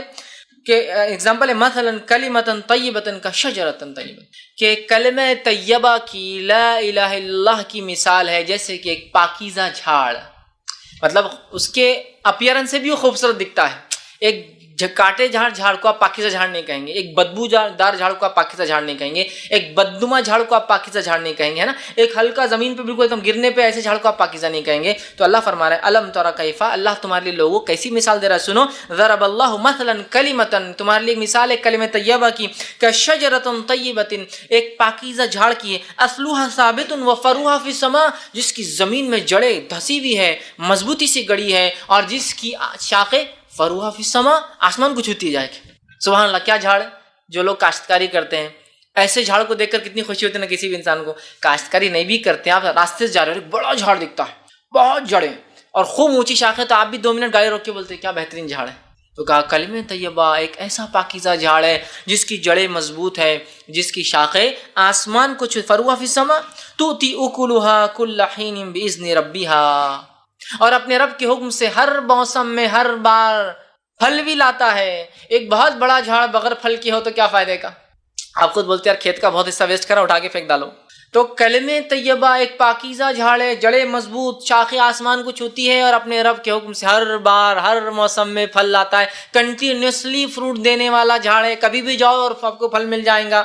یہ کلمہ طیبہ سمجھیے آپ، ایک جھاڑ سے مثال، جھاڑ کے کتنے فائدے اٹھاتے ہیں آپ۔ کچھ جھاڑ کو اگر پتے نہ ہو، شاخیں نہ ہو، تو آپ جڑ سے فائدے اٹھاتے ہیں، اس کی چھال سے فائدے اٹھاتے ہیں۔ کئی کھانوں میں چھالیں استعمال ہوتی ہے، کئی دواؤں میں چھالیں استعمال ہوتی ہے۔ اس کی شاخیں بڑی ہو تو آپ کاٹ سکتے ہیں، پھر وہ بڑھیں گی، اس کے پھل آتے ہیں تو اس جھاڑ کی آپ خدمت کریں گے، اس کے پھل سے آپ پیسہ کمائیں گے۔ کلمہ طیبہ سوائے نفع کے اور کچھ نہیں دینے والا ہے ہم کو، اس لیے جھاڑ کی مثال دی، چونکہ جھاڑ کا ہر پارٹ جو ہے نفع بخش ہوتا ہے۔ بتائیے آپ جھاڑ کا کون سا پارٹ نفع بخش نہیں ہے؟ جڑیں نکل رہی ہے تو کبھی کوئی دانت اس سے مانج رہا ہے، کبھی کوئی دوا بن رہی ہے، کبھی کسی چیز میں استعمال ہو رہا ہے نا، کبھی چھالیں ہو رہی ہے تو آپ کھانے میں ڈال رہے ہیں۔ دار چینی کیا ہے؟ وہ بھی ایک چھال ہے، بہت سے لوگ مختلف کھانے سے بناتے ہیں۔ لکڑی نکل جائے تو جلانے میں کام آتی ہے، کشتیاں بنتی ہے، دکان بنتے ہیں، گھر بنتے ہیں، مکان بنتے ہیں، سامان بنتا ہے۔ اگر پتے ہیں تو جانور ہمارے کھا کے فائدہ اٹھاتے ہیں، پھول لاتا ہے تو خوشبو ہوتی ہے، دوائیں بنتی ہے، کیا کچھ نہیں ہوتا۔ اس طرح پھل لاتا ہے تو پھل بیچ کے نفع کمایا جاتا، پھل کھا کے فائدہ اٹھایا جاتا، پھل سے بیج نکلتے، بیج سے اور جھاڑ لگایا جا سکتا ہے۔ جھاڑ کبھی بھی نفع بخش ہوتا ہے، کسی بھی صورت میں سوکھا جھاڑ بھی ٹوٹ کے پڑا ہے تو بھی کام کا، اس لیے کہ جلانے میں کام آتا ہے۔ تو کلمہ طیبہ پڑھنے والے کو کبھی نقصان نہیں ہوگا، اس لیے کہ وہ ایک ایسی چیز کو مان رہا ہے جو ایسا درخت ہے جس کی زمین کے اندر جڑیں گڑی، آسمان کو اس کی شاخیں چھوتی ہے۔ اور خاص بات تو یہ ہے پھلدار بھی ہے، اگر اتنا بڑا درخت بھی پھل نہ لائے تو آدمی بولتا ہے اکھاڑ دو، دوسرا کچھ لگا دو، چھوٹا پھلدار ہوگا۔ پھل بھی لاتا ہے ایوری سیزن، ہر موسم میں۔ آگے اللہ نے فرمایا باذن ربی، اللہ کے حکم سے لاتا ہے۔ وَيَضْرِبُ اللَّهُ الْأَمْثَالَ لِلنَّاسِ لَعَلَّكُمْ يَتَذَكَّرُونَ، اللہ ہے مسلمانوں، اے لوگوں تمہارے لیے مثال بیان کرتا ہے، ٹھیک ہے، تاکہ تم غور و فکر کرو، نصیحت حاصل کرو، یتذکرون، سوچو اس پر۔ کیسی مثال ہے کلمہ طیبہ کی؟ آئیے آگے۔ وَمَثَلُ كَلِمَةٍ خَبِيثَةٍ كَشَجَرَةٍ خَبِيثَةٍ اجْتُثَّتْ مِنْ فَوْقِ الْأَرْضِ مَا لَهَا مِنْ قَرَارٍ، اور کلمہ خبیثہ کی، لا الہ الا اللہ کے خلاف جتنے کلمے ہیں جو شیطان کی طرف سے ہوتے ہیں، اللہ نے فرمایا مَثَلُ كَلِمَةٍ خَبِيثَةٍ كَشَجَرَةٍ، کہ کلمہ شیطان کے کلام کی، کلمہ لا الہ الا اللہ کی جتنی باتیں اس کے علاوہ کہی جا رہی ہے، ان کی مثال ایسی ہے کشجرۃ خبیثۃ، اور بہت برے جھاڑ کی، جس کو دیکھنا بھی نہیں۔ کشجرۃ طیب، اس کو دیکھنا بھی پسند ہے، کلمہ طیب، یہ برا جھاڑ جس کو دیکھنا بھی ہے نا، کچھ جھاڑوں کو آپ کو دیکھتے لگتا ہے ان کو دیکھنا بھی اچھا نہیں، میں دیکھتے کاٹے آنکھ پہ آ رہا اتنا گندا جھاڑ ہے نا، تو بیکار جھاڑ ہے وہ۔ تو کہا اس کی مثال بیکار جھاڑ کی ہے، اور آگے فرمایا اس کی جڑیں بھی اندر نہیں جاتی تھی، کھوکھلی ہے پوری زمین پہ اکھڑی ہوئی، جس کو دیکھ کر ہی آپ کو لگ رہا ہے یہ کچھ ٹکنے والا جھاڑ نہیں ہے، زیادہ آندھی طوفان مصیبتوں میں کام نہیں آنے والا، اس کو سہارا لینا بولے تو یہ اپنے اوپر گرنے والا ہے۔ اور وہ خرار بھی نہیں ہے، وہ ایسا جھاڑ ہے کہ کبھی بھی گر سکتا ہے، آپ کو دیکھ کر اس کی جڑوں کی ڈھیل ایسا لگ رہا ہے کبھی بھی گر سکتا ہے۔ اللہ فرمایا ما لہا من قرار، رک بھی نہیں سکتا ہے۔ تو یہ یاد رکھیے، یہ دو کلام کی اللہ رب العزت نے جو ہے مثال دی۔ تو کلمہ طیبہ ایک ایسا جھاڑ ہے، لا الہ الا اللہ ایک ایسا جھاڑ ہے جس کی شکل، صورت، لذت، خوشبو اور نفع انسان اٹھا سکتا ہے، دیکھتے ہی سمجھ میں آ رہا ہے۔ دوسرا فائدہ، اس کی جڑیں زمین کے اندر مضبوطی سے جمی ہے، جس کی وجہ سے انسان کو پتا ہے کہ آندھی اور طوفانوں میں یہ جھاڑ ہماری مدد کرے گا، یہ ہم پر گرنے کے بدلے ہم اس کے سپورٹ میں جا سکتے ہیں۔ تیسرا فائدہ، اس کی شاخیں آسمانوں کو چھوتی ہے، بلند پھیلی ہوئی ہے، مطلب بہت بڑا جھاڑ ہے۔ اور چوتھی اور سب سے اہم چیز ہے، یہ جھاڑ پھل بھی لانے والا، یہ کلمے پہ جس نے عمل کیا آخرت میں فائدہ بھی اٹھانے والا۔ یہ چار فائدے ہوں گے اس کلام کو۔ اور شیطان کے کلمے کو ماننے کی بہرحال وہ بالکل غیر مضبوط، دیکھتے ہی گھن آنے والی ہے، کبھی بھی گر سکتا ہے، مطلب اس کو خود سپورٹ کی ضرورت ہے، یہ کوئی مضبوط جھاڑ نہیں۔ تو کلمہ طیبہ کو جس نے مان لیا، ایک مضبوط جھاڑ کی اس کی مثال ہے، اور کلمہ طیبہ کے علاوہ جتنی چیزیں وہ بیکار ہے۔ چھٹا فائدہ، خبر میں استقامت، خبر میں مضبوطی دینے والے کلمے تھے، سبحان اللہ۔ مرنے کے بعد جو مر جائے اس پہ پڑھ کے جنت میں جانے والا ہے، جو اس کے مطابق رہے اپنی جان و مال کی حفاظت کر لی۔ اب خبر میں بھی مضبوطی، خبر میں اکیلے ہوں گے ہم، کیا ہوں گا، ہے نا، اکیلے انسان۔ آئیے جو ہے مسند بزار کی یہ روایت ہے، ماں عائشہ رضی اللہ عنہا فرماتی ہے، آپ نے سوال کیا اللہ کے رسول، میں ایک کمزور عورت ہوں، عورتیں ویسے بھی کمزوری ہوتی ہے نا مردوں کے مقابلے میں، تو وہ فرماتی اور کہتی ہے میں ایک عورت ہوں اور میں ضعیف ہوں اللہ کے رسول، میں کمزور ہوں، بہت ڈرتی ہوں، جلدی ڈر لگ جاتا ہے، جلدی پریشان ہو جاتی ہوں۔ عموماً ہوتا ہے عورتوں میں یہ صفت ہے، جلدی ڈر جاتی ہے، جلدی پریشان ہو جاتی ہے۔ تو ماں عائشہ رضی اللہ عنہا نے بھی وہی سوال کیا اللہ کے رسول، میں ایک عورت ہوں، بہت جلدی پریشان ہو جاتی ہوں، اور جب جو ہے مرنے کے بعد قبر کے اندر جو ہے جب میں جاؤں گی اور منکر نکیر آئیں گے تو میرا کیا حال ہوگا، جبکہ میں اکیلے ہوں گی منو مٹی نیچے۔ آپ اندازہ لگائیے، یہ ایک ہال ہے، اس ہال سمجھو کہ رات میں پروگرام ہو رہا ہے، اور اللہ نہ کرے لائٹ چلی جائے، عورتیں بھی اوپر بیٹھی، اچانک لائٹ چلی گئی، اور باہر کوئی چاندنی رات بھی نہیں ہے، بدلی آئے گی، بادل ہے خوب، اور لائٹ چلے جائے تو کیسی تھرتھراہٹ چھوٹ جاتی ہے نا. معلوم ادھر بھی عورتیں بیٹھی، ادھر بھی عورتیں بیٹھی، ادھر بھی مرد بیٹھے، ادھر بھی مرد بیٹھے، لیکن ادھر کا بیٹھنے والا آدمی ادھر والے کو چپک جاتا آ کر، ہے نا. لائٹ جاتے ہی ایک عورت دوسرے عورت کا ہاتھ پکڑ لیتی، وہ خود جھنجلا کے ارے چھوڑو ہم خود پریشان لائٹ جانے سے، ہے نا. خوف، ڈر، حالانکہ ہم 100 لوگ بیٹھے ہیں، ہم 50 لوگ بیٹھے ہیں اور لائٹ چلے اندھیرے، ڈر. تمہیں عائشہ کری اللہ کے رسول خبر منو مٹی نیچے، ساتھ کوئی نہیں ہے، لوگوں نے مٹی ڈال دی تو ایک روشنی آنے کی بھی جگہ نہیں ہے، ایک ٹمٹپانے والا چھوٹا دیا بھی نہیں ہے، اور میں ایک ضعیف کمزور عورت، اور جب منکر نکیر میرے سامنے آ جائیں گے اور آ کر پوچھیں گے من ربو کا، میں کیا جواب دوں گی. ایک روایت میں آتا صحابہ نے کہا اللہ کے رسول یہ منکر نکیر اتنی خوفزدہ حالت میں آئیں گے، زمین کو اپنے دانتوں سے پھاڑتے ہوئے آئیں گے، جن کے دانت بیلوں کی سینگوں کے اتنے ہوں گے، آنکھیں بڑی بڑی اور لال ہوں گی، اور گرجدار آواز میں زمین کو پھاڑ کر آئیں گے. انداز لگا کیسی مخلوق، اور کہیں گے من ربو کا، اور جن کی آواز کڑکتی بجلی جیسی ہوں گی. کڑکتی بجلی سے تو اچھے لوگ گھبرا جاتے جب بغیر کڑکے تو، ہے نا. آواز کڑکتی بجلی جیسا، من ربو کا. صحابہ نے کہا ہم تو پتھر کے بت بن جائیں گے، مٹی کے بت، مطلب ہماری تو کیفیت نہیں ہوگی بولنے کی. یہ ہماری عائشہ نے بھی یہ سوال کیا کہ ہم تو جم جائیں گے، ہم تو کچھ نہیں کہہ پائیں گے. تو آپ صلی اللہ علیہ وسلم نے یہ آیت تلاوت کی جو سورہ ابراہیم سورہ نمبر 14 آیت نمبر 27 تھی. اللہ نے فرمایا یثبت اللہ الذین آمنوا بالقول الثابت فی الحیاۃ الدنیا وفی الآخرۃ ویذل اللہ الظالمین ویفعل اللہ ما یشاء. یہ آیت تلاوت کی جو سورہ ابراہیم سورہ نمبر 14 کی آیت 27 تھی. کیا فرمایا آپ صلی اللہ علیہ وسلم نے یثبت اللہ الذین آمنوا بالقول الثابت، اللہ رب العزت مومنوں کے قدم کو جما دیں گا قول ثابت سے. اور قول ثابت سے مراد کیا ہے؟ اس سے پہلے کی آیت گزر چکی ہے، 27 سے پہلے 26 اور 25 اور 24 ہم نے پڑھی. وہی کلمہ طیبہ کی مثال ایک مضبوط جھاڑ سی ہے جس کی جڑیں زمین میں ہے، اس کے بعد کی آیت ہے بالکل. یہ 24 25 26 وہ آیتیں تھی اور یہ 27ویں آیت. کیا فرمایا کہ اللہ کلمہ طیبہ سے مومنوں کے قدم جما دیں گا. یثبت، تو کلمہ طیبہ خبر میں آ جانے والا ہے، اسی وجہ سے ہم مضبوط ہوں گے. اور جس کے کلمہ طیبہ مضبوط نہیں تھا، کلمہ توحید کمزور تھا، خبر میں وہ جواب نہیں دے پائیں گا، اس کے پیر کانپنے لگ جائیں گے. تو انہوں نے کہا میں تو ڈر جاؤں گی کہ عورت ہوں میں. تو کہا یہ قول سے، کلمہ طیبہ سے اللہ جنبی قول ثابت فی الحیات الدنیا، اور اس کلمے سے تمہیں صرف آخرت میں نہیں دنیا کی زندگی میں اللہ تمہیں جما دیں گا، فی الآخرت، اور آخرت کی زندگی میں جما دیں گا. ویذل اللہ الظالمین، اور اللہ تعالیٰ ظالموں کو گمراہ کر دیتا ہے. ویفعل ما یشاء، اور اللہ جو چاہتا ہے وہ کرتا ہے. سبحان اللہ. کلمہ طیبہ ہی وہ کلمہ ہے جو قبر میں جمانے والا ہے. اس کے تقاضوں پر جس نے زندگی گزاری، جو یہ کلمہ چاہتا تھا وہ کیا، بس وہ تو کامیاب. قبر میں بھی یہ کلمہ فائدہ دینے والا ہے، اس بات کو یاد رکھیے. عثمان بن عفان رضی اللہ عنہ سے ایک روایت ہے، یہ جو سنن ابو داؤد کی روایت ہے. حضور صلی اللہ علیہ وسلم جو ہے میت کو دفنانے سے جب فارغ ہوتے ہیں تو وہاں ٹھہر جاتے اور کہتے اپنے بھائی کے استقامت کے لیے، اس کے قدم جمنے کے لیے، اس کے سوال جواب میں آسانی کے لیے، اور اس کے استغفار، اس کے لیے مغفرت کی دعا کرو. سوال و جواب میں آسانی کے لیے دعا کرو اور استغفار کرو. تو گویا حکم دیا گیا دعا کرنا چاہیے میت کے لیے کہ اللہ اس کے سوال جواب میں آسانی کے دفنانے کے بعد، اور اس کے جو ہے استغفار، اس کے گناہوں کو معاف کرے. یہ ہمیں کرنا چاہیے، یاد رکھیے، یہ بات بڑی اہم چیز ہے، یاد رکھیے. اسی طرح جو ہے 7واں فائدہ ہے، جامع ترمذی کی روایت ہے، اور 7واں جو فائدہ ہے، بہرحال 7واں جو فائدہ ہے اس کلمے کا، اس کی فضیلت ہے، یہ سب سے بہترین ذکر ہے. آپ صلی اللہ علیہ وسلم نے فرمایا اور کہا، جامع ترمذی کی روایت ہے، حدیث کے الفاظ اس طرح سے آپ نے فرمایا اور کہا، آپ نے فرمایا تمام ذکر میں سب سے افضل ذکر لا الہ الا اللہ ہے، اور تمام دعاؤں میں سب سے افضل دعا الحمدللہ ہے. سب سے افضل ذکر کیا ہے؟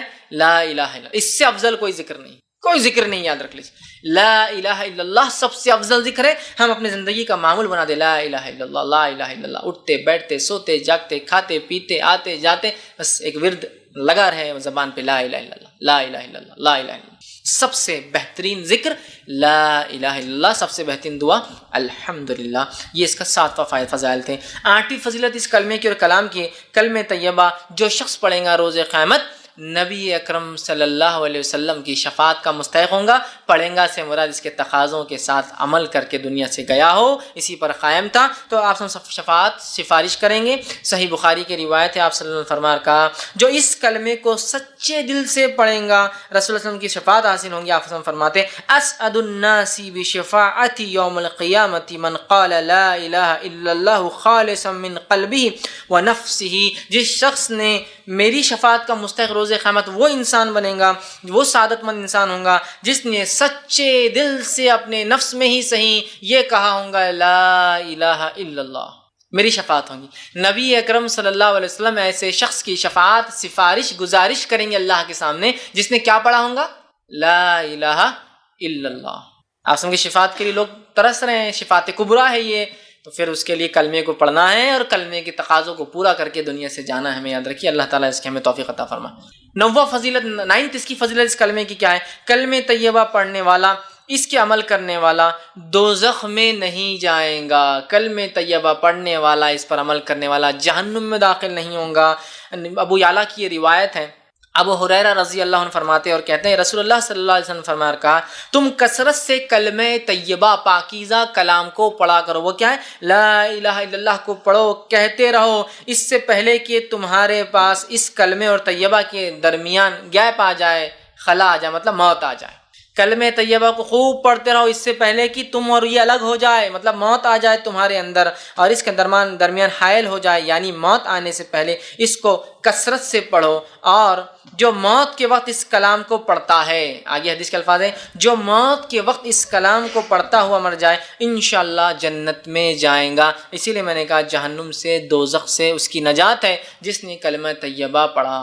اعظم کثرت سے پڑھو اس سے پہلے کہ موت آ جائے، اور جس کا خاتمہ اسی پر ہو جائے لا الہ الا اللہ پر، تو وہ شخص جو ہے جنتی ہوں گا. اللہ رب العزت ہم تمام کو یہ توفیق دے کہ ہم لوگوں کا خاتمہ اسی کلمے پر ہو. جس کا خاتمہ اس کلمے پہ ہو لا الہ الا اللہ، بس وہ جنت میں جائیں گا، آپ نے فرمایا. اسی طرح آپ آگے فرماتے ہیں، مسند احمد کی روایت میں آتا ہے رسول اللہ صلی اللہ علیہ وسلم فرمایا میں ایک ایسا کلمہ جانتا ہوں جو اس کو سچے دل سے پڑھا اور مر جائے تو دوزخ کی آنکھ اس پر حرام ہو جائیں گی. صحابہ نے کہا کیا کلمہ ہے؟ تو کہا لا الہ الا اللہ. دوزخ کی آنکھ حرام، یہ کلمہ بڑا اہم کلمہ ہے، یاد رکھیے. ہمیشہ اللہ سے حسن خاتمہ کی دعا ہم کرتے ہیں تو یہ دعا ضرور کریں کلمے سے ہمارا جو خاتمہ ہو. کلمے سے مراد لا الہ الا اللہ پہ بڑی اہم چیز ہے. جس کا خاتمہ ہو گیا بس جنت میں چلا گیا. ایک روایت میں جس کی شروعات پہلا کلام اس کی زندگی کا لا الہ الا اللہ ہو اور جس کا خاتمہ لا الہ الا اللہ پہ وہ جنت میں جائیں گا. اب ظاہر سے تو پہلی بار جب کوئی کہیں گا تو بچوں کو بہت تربیت دینا پڑے گی کہ پہلی بار بولے تو ممی ڈیڈی چاچا پھپھا یہ وہ بولنے سے پہلے کیا بولے؟ لا الہ الا. بہت ٹریننگ دینا پڑے گی نا، بچپن سے بولتے رہنا. جب پیدا ہوئے 1 آدھ مہینے بولو بولو بولو تو جب بولیں گا تو لا الہ الا اللہ بولیں. اب پہلا کلمہ اور آخری کلمہ بڑی اہم بات ہے، وہ تو جنت میں گئے پھر. ٹھیک. 10ویں فضیلت اس کلمے کی جو آتی ہے وہ یہ کلمہ طیبہ پڑھنے پر آسمان کے دروازے کھول دیے جاتے ہیں اور یہ کلمہ سیدھے عرش تک پہنچ جاتا ہے. اس کی خصوصیت اس کلمے کی. آئیے حدیث کے الفاظ سنیے. جامع ترمذی کی روایت ہے، آپ نے فرمایا اور کہا رسول اللہ صلی اللہ علیہ وسلم فرمایا کہ جب بندہ سچے دل سے لا الہ الا اللہ کلمہ طیبہ پڑھتا ہے، لا الہ الا اللہ پڑھتا ہے تو اس کے واسطے آسمانوں کے دروازے کھول دیے جاتے ہیں اور یہ کلمہ عرش الہی تک پہنچ جاتا ہے، مگر شرط یہ ہے کہ اس کلمے کو پڑھنے والا گناہ کبیرہ سے بچتا رہے. تو یہ کلمہ عرش تک پہنچ جاتا ہے سیدھا. مطلب یہ کلمہ ڈائریکٹ میسج ہے، رب کو چلا جاتا ہے سیدھا نکل. آسمان کا کوئی دروازہ اس کو وتھ ہیلڈ روک نہیں سکتا. یہ سیدھے 7واں آسمان کو پار کرتا ہے، رب کے عرش کے پاس چلا جاتا ہے. لیکن کنڈیشن یہ ہے اس کلمے کے عرش تک پہنچنے کے لیے کہ انسان کبائر سے، گناہ کبیرہ سے بچتا رہے. نہ بڑے بڑے گناہوں سے نہ بچے تو یہ کلمہ عرش تک نہیں پہنچتا ہے، پھر بیچ میں رک جاتا ہے. تو یہ کلمے کی پہنچ سیدھا عرش تک ہے، سیدھا اوپر چلے جاتا ہے وداؤٹ کوئی مطلب ہوتا ہے نا، آپ کو کسی کو SMS بھیجنا ہے، کوئی بڑے آدمی سے بات ہی کرنا ہے تو 10 جھمیلے ہوتے ہیں اس کے پیچھے. رب سے اگر تعلق قائم کرنا ہے تو کلمہ عرش تک پہنچ جاتا ہے. صرف شرط یہ ہے کہ گناہ کبیرہ سے انسان بچتا رہے. تو اس کلمے کی پہنچ عرش تک ہے، چونکہ عرش والے کا کلمہ ہے تو عرش تک پہنچ بھی جاتا ہے، بس پہنچانے والا گناہ کبیرہ سے بچتا رہے. 11واں اس کی فضیلت اس کلمے کی آتی ہے کہ مرنے والے کے پاس لا الہ الا اللہ پڑھانا چاہیے. اگر پڑھتے ہوئے مر گیا تو جنت میں جائیں گے. مطلب پہلے تو آ گئی بات مرتے وقت جو پڑھ لے جنت میں، لیکن یہاں اضافہ کیا ہے؟ مرنے والے کو لا الہ الا اللہ کی تلقین کرنا چاہیے. اس سے یہ بات پتہ چل رہی ہے کہ یہ بہت اہم کلمہ ہے، بہت بڑی فضیلت ہے. تبھی تو مرنے کے وقت یہ کہنا ہے ہم کو، کس کو؟ مرنے والے کو کیا کہنا ہے؟ لا الہ الا اللہ کی تلقین ہے نا.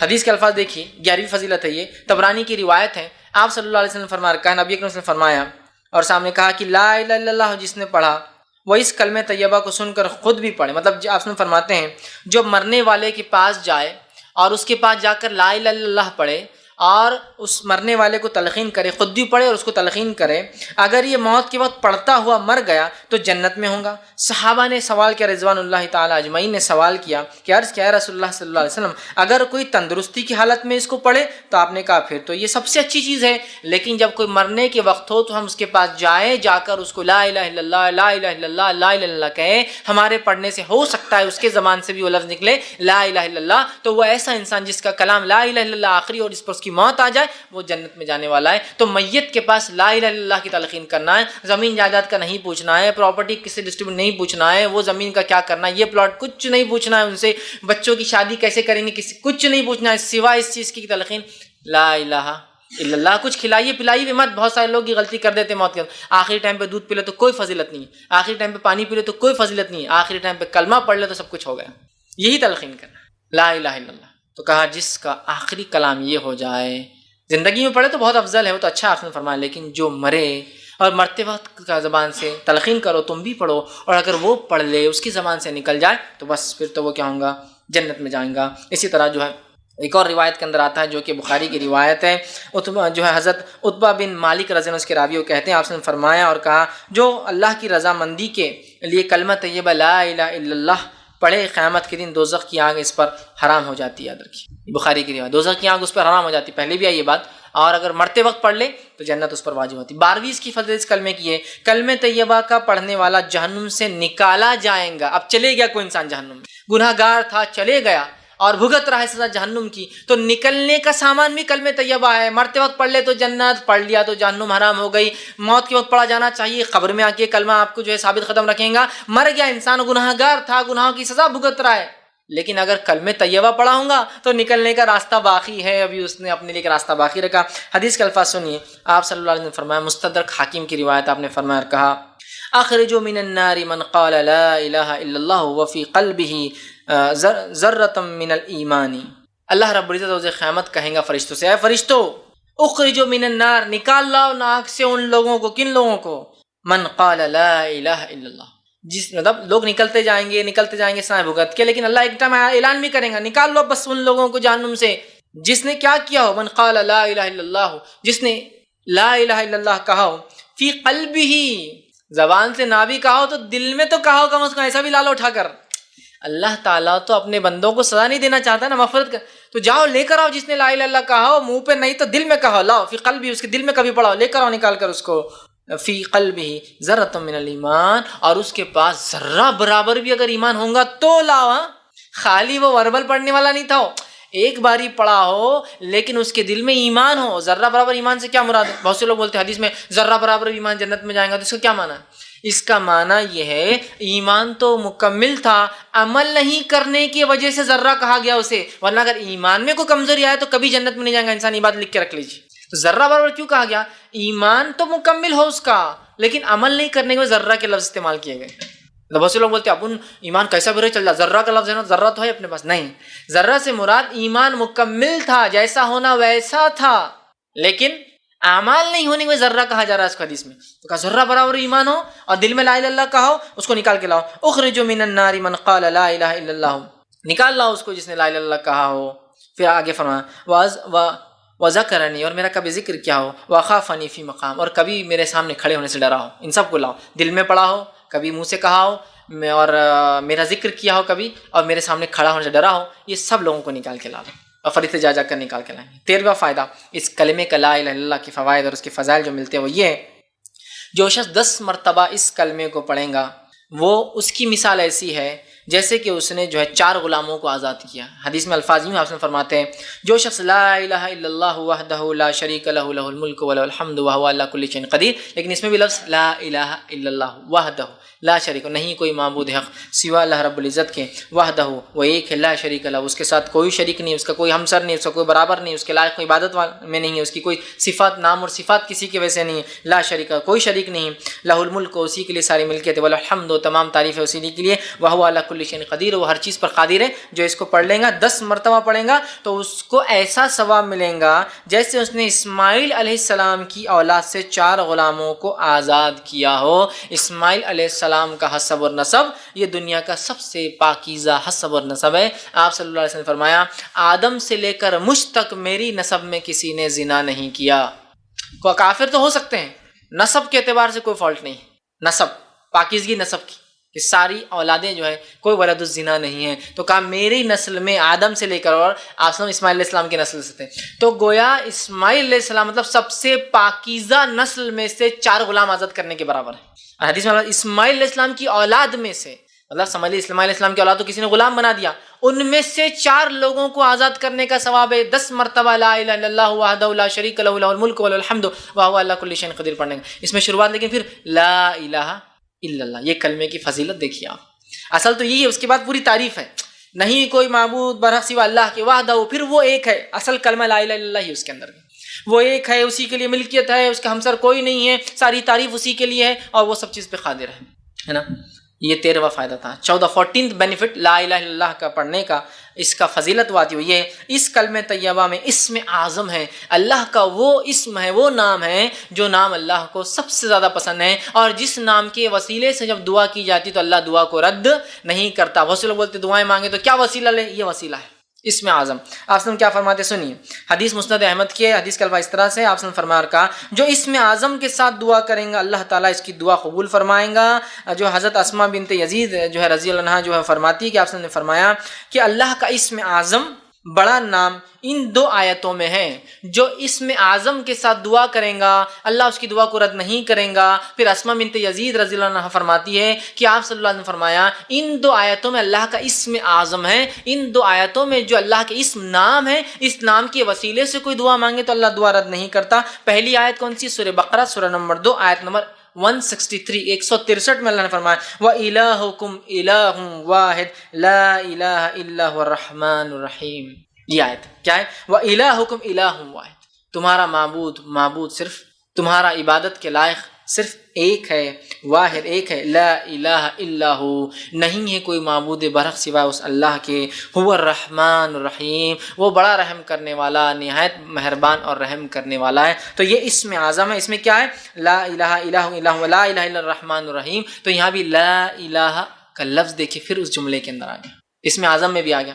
دوسرا آپ نے فرمایا سورہ آل عمران کی آیت نمبر 2 جس میں اللہ نے فرمایا اللہ لا الہ الا هو الحی القیوم، ہے نا، اللہ لا الہ الا حی القیوم. تو کہ حی اور القیوم، لیکن اس سے پہلے دیکھیں اللہ لا الہ الا حی القیوم کہ اللہ وہ ہے جس کے سوا کوئی معبود برحق نہیں، وہ زندہ ہے اور تمام چیزوں کو قائم رکھے ہوئے ہے.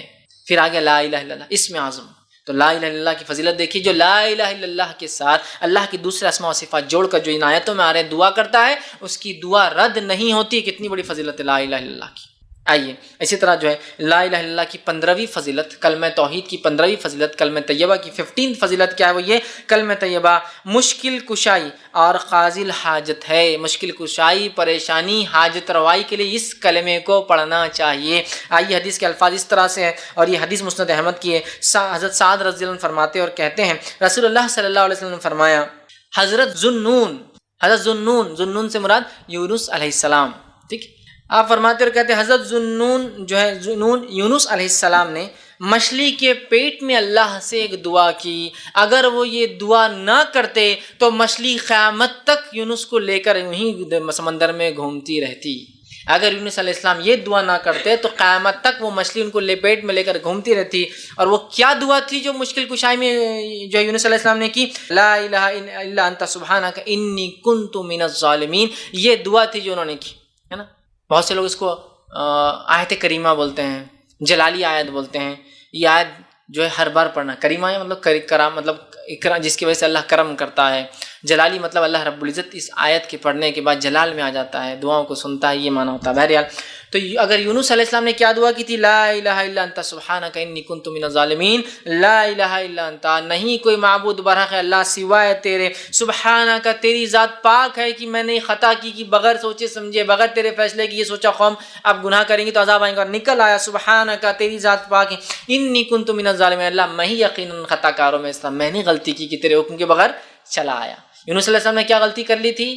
خطا کیا تھی ان کی کہ جب قوم کو دعوت دی، لگا کہ قوم ایمان نہیں لائیں گی، بادل آئے جو عذاب کے تھے، یونس علیہ السلام کو لگا کہ اب بادل اب عذاب لانے والے اور بغیر اللہ کے حکم کے نکل کے چلے گئے.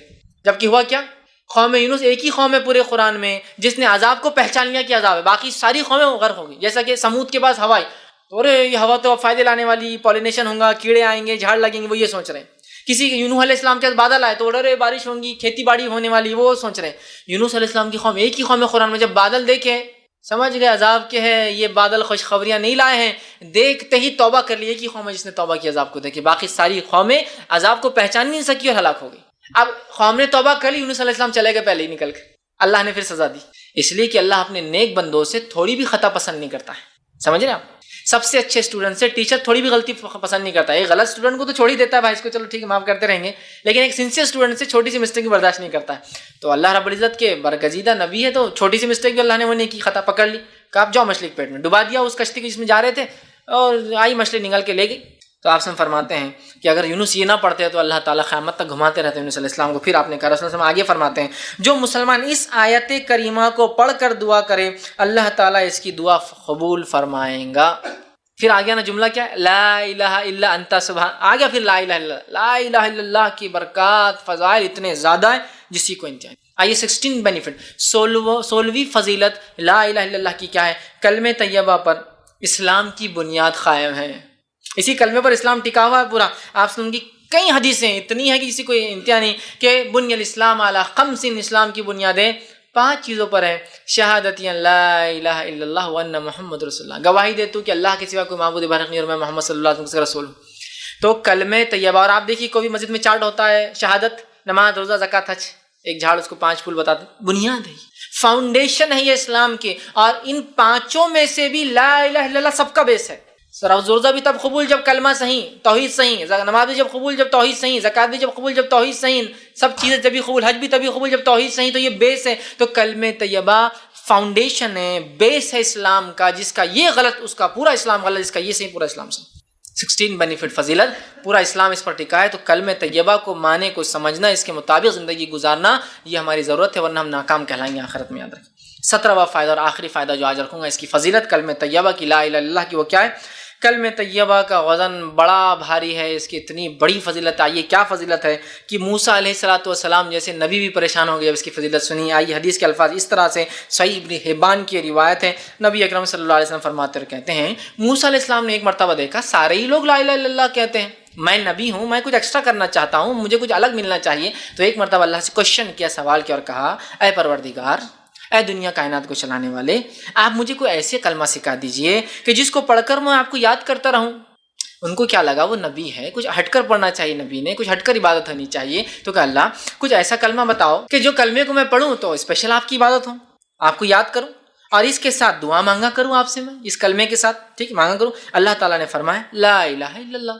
موسیٰ لا الہ الا اللہ پڑھو، اگر تم کو میرا ذکر کرنا ہے، سب سے افضل ذکر کرنا اور اس کلمے کے ذریعے دعا مانگنا ہے، تو کون سا کلمہ ہے مانگنے کے لیے؟ لا الہ الا اللہ. اے اللہ تو ہی سب کچھ دینے والا، یہ کلمہ ہے، وسیلہ ہے یہ. تو کہا دعا مانگنا ہے تو اس کلمے کے ذریعے مانگو. اب موسیٰ علیہ السلام نے فرمایا، حضرت موسیٰ علیہ السلام نے کہا فرمایا یہ تو تیرے سارے ہی بندے کہتے ہیں نا، میں تو اسپیشل چاہ رہا ہوں نا کچھ. سبھی کہہ رہے ہیں، یہ بھی کہہ رہا ہے، وہ بھی کہہ رہا ہے، سبھی کہہ رہے ہیں، میری پوری قوم کہہ رہی ہے، آنے والے لوگ کہیں گے، پچھلے لوگوں نے کہا، میں تو اسپیشل چاہ رہا ہوں کچھ آپ سے، میں تو آپ سے کلام کرتا ہوں نا، کلیم ہوں، تو اسپیشل کچھ دیجیے مجھے. تو اللہ رب العزت نے فرمایا موسیٰ علیہ السلام سے عرض کیا یہ تو تیرے سارے بندے کہتے ہیں.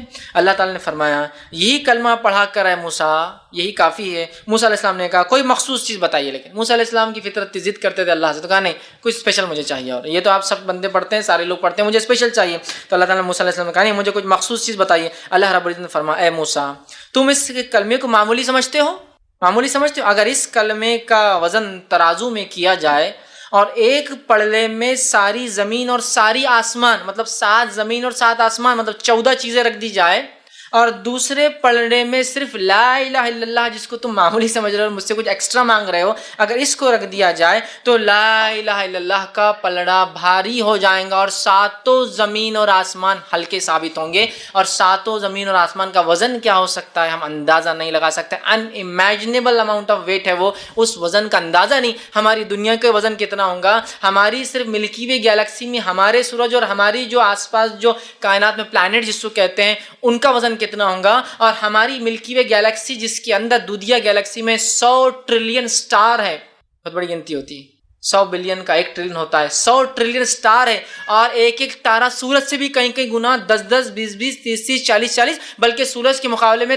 13,000 مطلب 1300 بلین ٹائمز اس کا ویٹ زیادہ، مطلب وہ حساب بہت بڑا ہے، یہ ہم کر نہیں سکتے آسانی سے، ہمارے کیلکولیٹر بھی نہیں کرتے، 12 ڈیجٹ سے آگے چل جاتا ہے یہ، ایک ایک اتنا وزنی ہے، یہ صرف ہماری ہے، اور ہماری کائنات جو پہلے آسمان سے پہلے تمام چیزیں، اس کے اندر 300 کھرب ایسی کائناتیں چل رہی ہے جو ہم دیکھ سکتے ہیں، اس کے علاوہ کتنی ہوں گی وہ اللہ ہی بہتر جانتا ہے، یہ سب پہلے آسمان سے پہلے کی بات ہو رہی ہے، ابھی پہلا آسمان باقی ہے، دوسرا، تیسرا، تو 7 آسمان اور 7 زمین گویا 14 چیزیں ایک پلڑے میں ہیں، ڈال دی جائے، اور صرف ایک پلڑے میں لا الہ الا اللہ ڈال دیا جائے تو موسیٰ یہ پلڑا بھاری پڑ جانے والا۔ یہ اس کی فضیلت لا الہ الا اللہ کی۔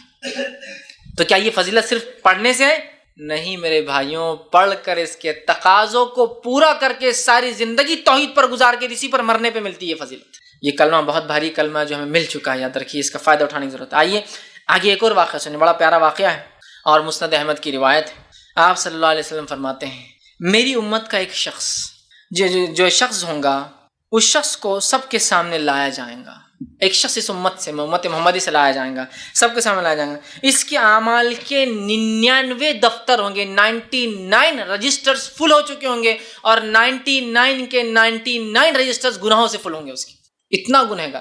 میری امت کا ایک شخص لایا جائے گا جس کے 99 دفتر ہوں گے، حساب کتاب کے رجسٹرز ہوں گے، ہر دفتر کو جب اس کے سامنے کھولا جائے گا تو ایک دفتر زمین سے لے کر آسمان تک کھل جائے گا، جہاں تک نظر جائیں گے اس کا دفتر کھلا ہے، کھلا ہے، کھلا ہے، کھلا ہے اور کھلا ہے، اتنا بڑا دفتر، مطلب ایک اس کا رجسٹر جس میں اس کے نام اعمال فرشتوں نے لکھے ہیں، ایک دفتر جب کھولا جائے گا تو زمین اور آسمان کے اتنا جہاں تک نظریں جائیں گی وہ دفتر کھلا ہوگا اور اس میں اس کے گناہ لکھے ہوئے ہوں گے، تو 99 رجسٹر بھرے ہوں گے اس کے صرف گناہ سے، 99 دفتر، حدیث میں الفاظ ہے۔ اللہ سبحانہ تعالیٰ اس سے فرمائیں گا اور اس سے کہیں گا کیا تو ان دفتروں میں سے کسی دفتر اور کسی فرشتے کی لکھی ہوئی چیز کا انکار کرتا ہے، ڈینائل کرتا ہے کہ میں نے گناہ نہیں کیا؟ کہیں گے اللہ نہیں، میں ایک چیز کا بھی تجھ سے انکار نہیں کر سکتا ہوں کہ گناہ میں نے نہیں کیا، مطلب میں نے سب کیا یہ گناہ، 99 رجسٹرز گناہوں سے فل ہے، ایک دفتر زمین سے آسمان کے بیچ میں کھلا ہے، سارے گناہوں سے بھرے۔ اللہ پوچھیں گا بندے تجھ پر کوئی ظلم تو نہیں ہو رہا ہے نا، میرے فرشتوں نے کوئی بات غلط تو نہیں لکھی ان دفتروں میں سے، چیک کر۔ وہ کہیں گے اللہ ایک بات بھی تیری فرشتوں نے غلط نہیں لکھی، سب کیا میں نے، واقعی میں اتنا گناہ گار تھا، انکار اقرار کر لیں گا۔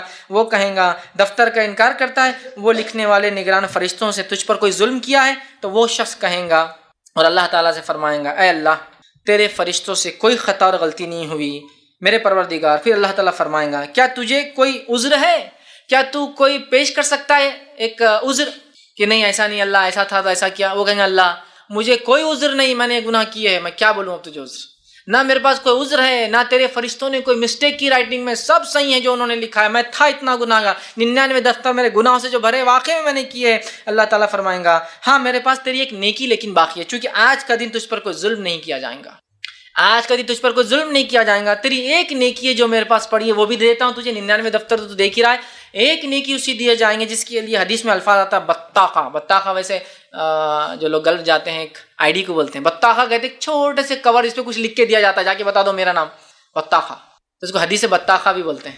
تو اس کو ایک چھوٹا سا آئی کارڈ اللہ ایسا چھوٹا سا دیں گا، چٹھی دیں گا، کہیں گا ایک ہی نیکی ہے تیری ملتی ہے، چونکہ آج ظلم تو نہیں ہوگا، 99 دفتر کھلے گناہ کے، نیکی بھی تیری لیکن ہے، تو وہ ایک چھوٹا سا کور جو بند ہوگا لفافہ، ایک چھوٹی چٹھی ہوں گی اس کو دی جائیں گی، بس تیرا ایک نیکی باقی تھی، یہ ایک نیکی تو لے لے، ٹھیک ہے، اور ہاں تیری ایک نیکی جو میرے پاس ہے تو اس نیکی کو لے لے، اور قیامت کے دن تجھ پر کوئی ظلم نہیں کیا جائے گا، جو تیرے گناہ ہے اس کی سزا دی جائیں گی، جو تیری نیکیاں وہ بھی تجھے دی جائیں گی نا، ایسا نہیں کہ اتنے گناہ ہے تو تیری ایک نیکی نہیں، لے تیری نیکی دی جائیں گی، اور اس کے بعد وہ نیکی کو لیں گا، پھر ایک پرچہ نکالا جائے گا جس میں جو ہے وہ جو پرچہ ہوگا، جب وہ پرچے کو وہ انسان کھولیں گا اس پرچے میں لکھا ہوگا اشہد ان لا الہ الا اللہ و اشہد ان محمد عبدہ و رسولہ، یہ لکھا ہوا ہوگا۔ اس نے زندگی میں ایک بار گواہی دی تھی کہ میں گواہی دیتا ہوں کہ اللہ کے سوا کوئی معبود برحق نہیں، اور میں گواہی دیتا ہوں کہ محمد صلی اللہ علیہ وسلم اس کے بندے اور رسول ہے، بندے اور رسول، اور بندہ انسان ہوتا ہے، یاد رکھیں، عبد کہتے ہیں انسان کو، بندے اور رسول ہے، ایک انسان ہے اور اس کے رسول ہے، یہ اس میں لکھا ہوگا۔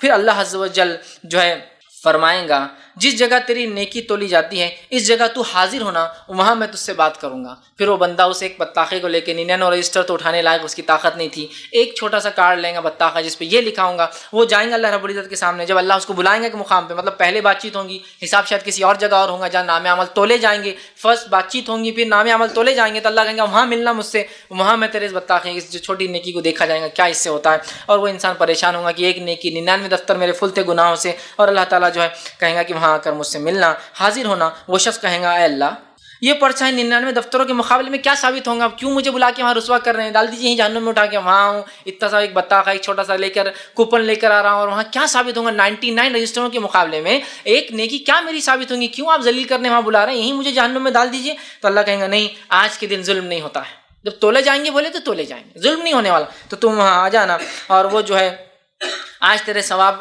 میں کوئی کمی نہیں ہوگی، جتنا کیا اتنا تو دینا ہی پڑے گا، لہٰذا تیرا وہ بطاخہ تولا جائے گا اور دیکھا جائے گا اس کے معاملے، اور پھر وہ چھوٹی سی چٹھی جو اس کے پاس ہوں گی وہ لے کر جائیں گا، جس میں کلمہ طیبہ پڑھا ہوں گا زندگی میں، سچے خالص دل سے ایک باری سے وہ لکھی بھی ہوں گی، اس پہ لے کے آئیں گے، اور چنانچہ کلمہ طیبہ والا جو ہے ترازو لگایا جائے گا، اور ایک پلڑے میں کلمہ طیبہ رکھ دیا جائے گا، اور دوسرے پلڑے میں اس کے سارے 99 دفتر گناہوں کے رکھ دیے جائیں گے۔ آپ وسلم فرماتے اور کہتے چنانچہ جو ہے وہ تولا جائیں گا اور اس دن کمی نہیں ہوگی، تو کلمہ طیبہ والا پلڑا اس کا بھاری پڑ جائے گا 99 دفتروں گناہوں کے مقابلے میں، چونکہ اس نے ایک بار سچی گواہی دی تھی اللہ کے بارے میں، تو 99 اس کے دفتر جو گناہوں کے تھے ہلکے پڑ جائیں گے، اور ایک کلمہ اس کا پلڑا بھاری رکھا جو ہے بھاری پڑ جائے گا، پرچے کے ایک جو ہے پلڑے میں رکھا جائے گا، اور نام اعمال کے 99 دفتر دوسرے پلڑے میں رکھ کے تولے جائیں گے، تو دفتر والا پلڑا جو چھوٹا ہے وہ ہلکا پڑ جائے گا، اور 99 دفتر اٹھ جائیں گے، اور کلمہ لا الہ الا اللہ کا پلڑا جھک جائے گا، بھاری ہوگا۔ اللہ تعالیٰ کے نام کے مقابلے میں کوئی چیز بھاری نہیں ہو سکتی۔ اللہ فرمائے گا تو نے اللہ کا نام لیا تھا، سچا نام لیا تھا، ایک باری صحیح، آج کوئی چیز اس کے مقابلے میں بھاری نہیں پڑنے والی تجھ پر، لہٰذا اس کی مغفرت کر دی جائیں گی۔ لا الہ الا اللہ کی فضیلت دیکھ رہے ہیں۔ یقیناً اس حدیث کو کبھی بھی اس معنی میں مت لیجیے، اس معنی میں ہرگز مت لیجیے کہ یہ حدیث دعوت دے رہی ہے گناہ کرنے پر۔ اس نے گناہ کیے تھے، اس نے خطائیں کی تھی، لیکن اس کے اپنے رب سے معافی تھی، اور اس کے پاس لا الہ الا اللہ سچے دل سے بولا گیا کہ باقی تھا۔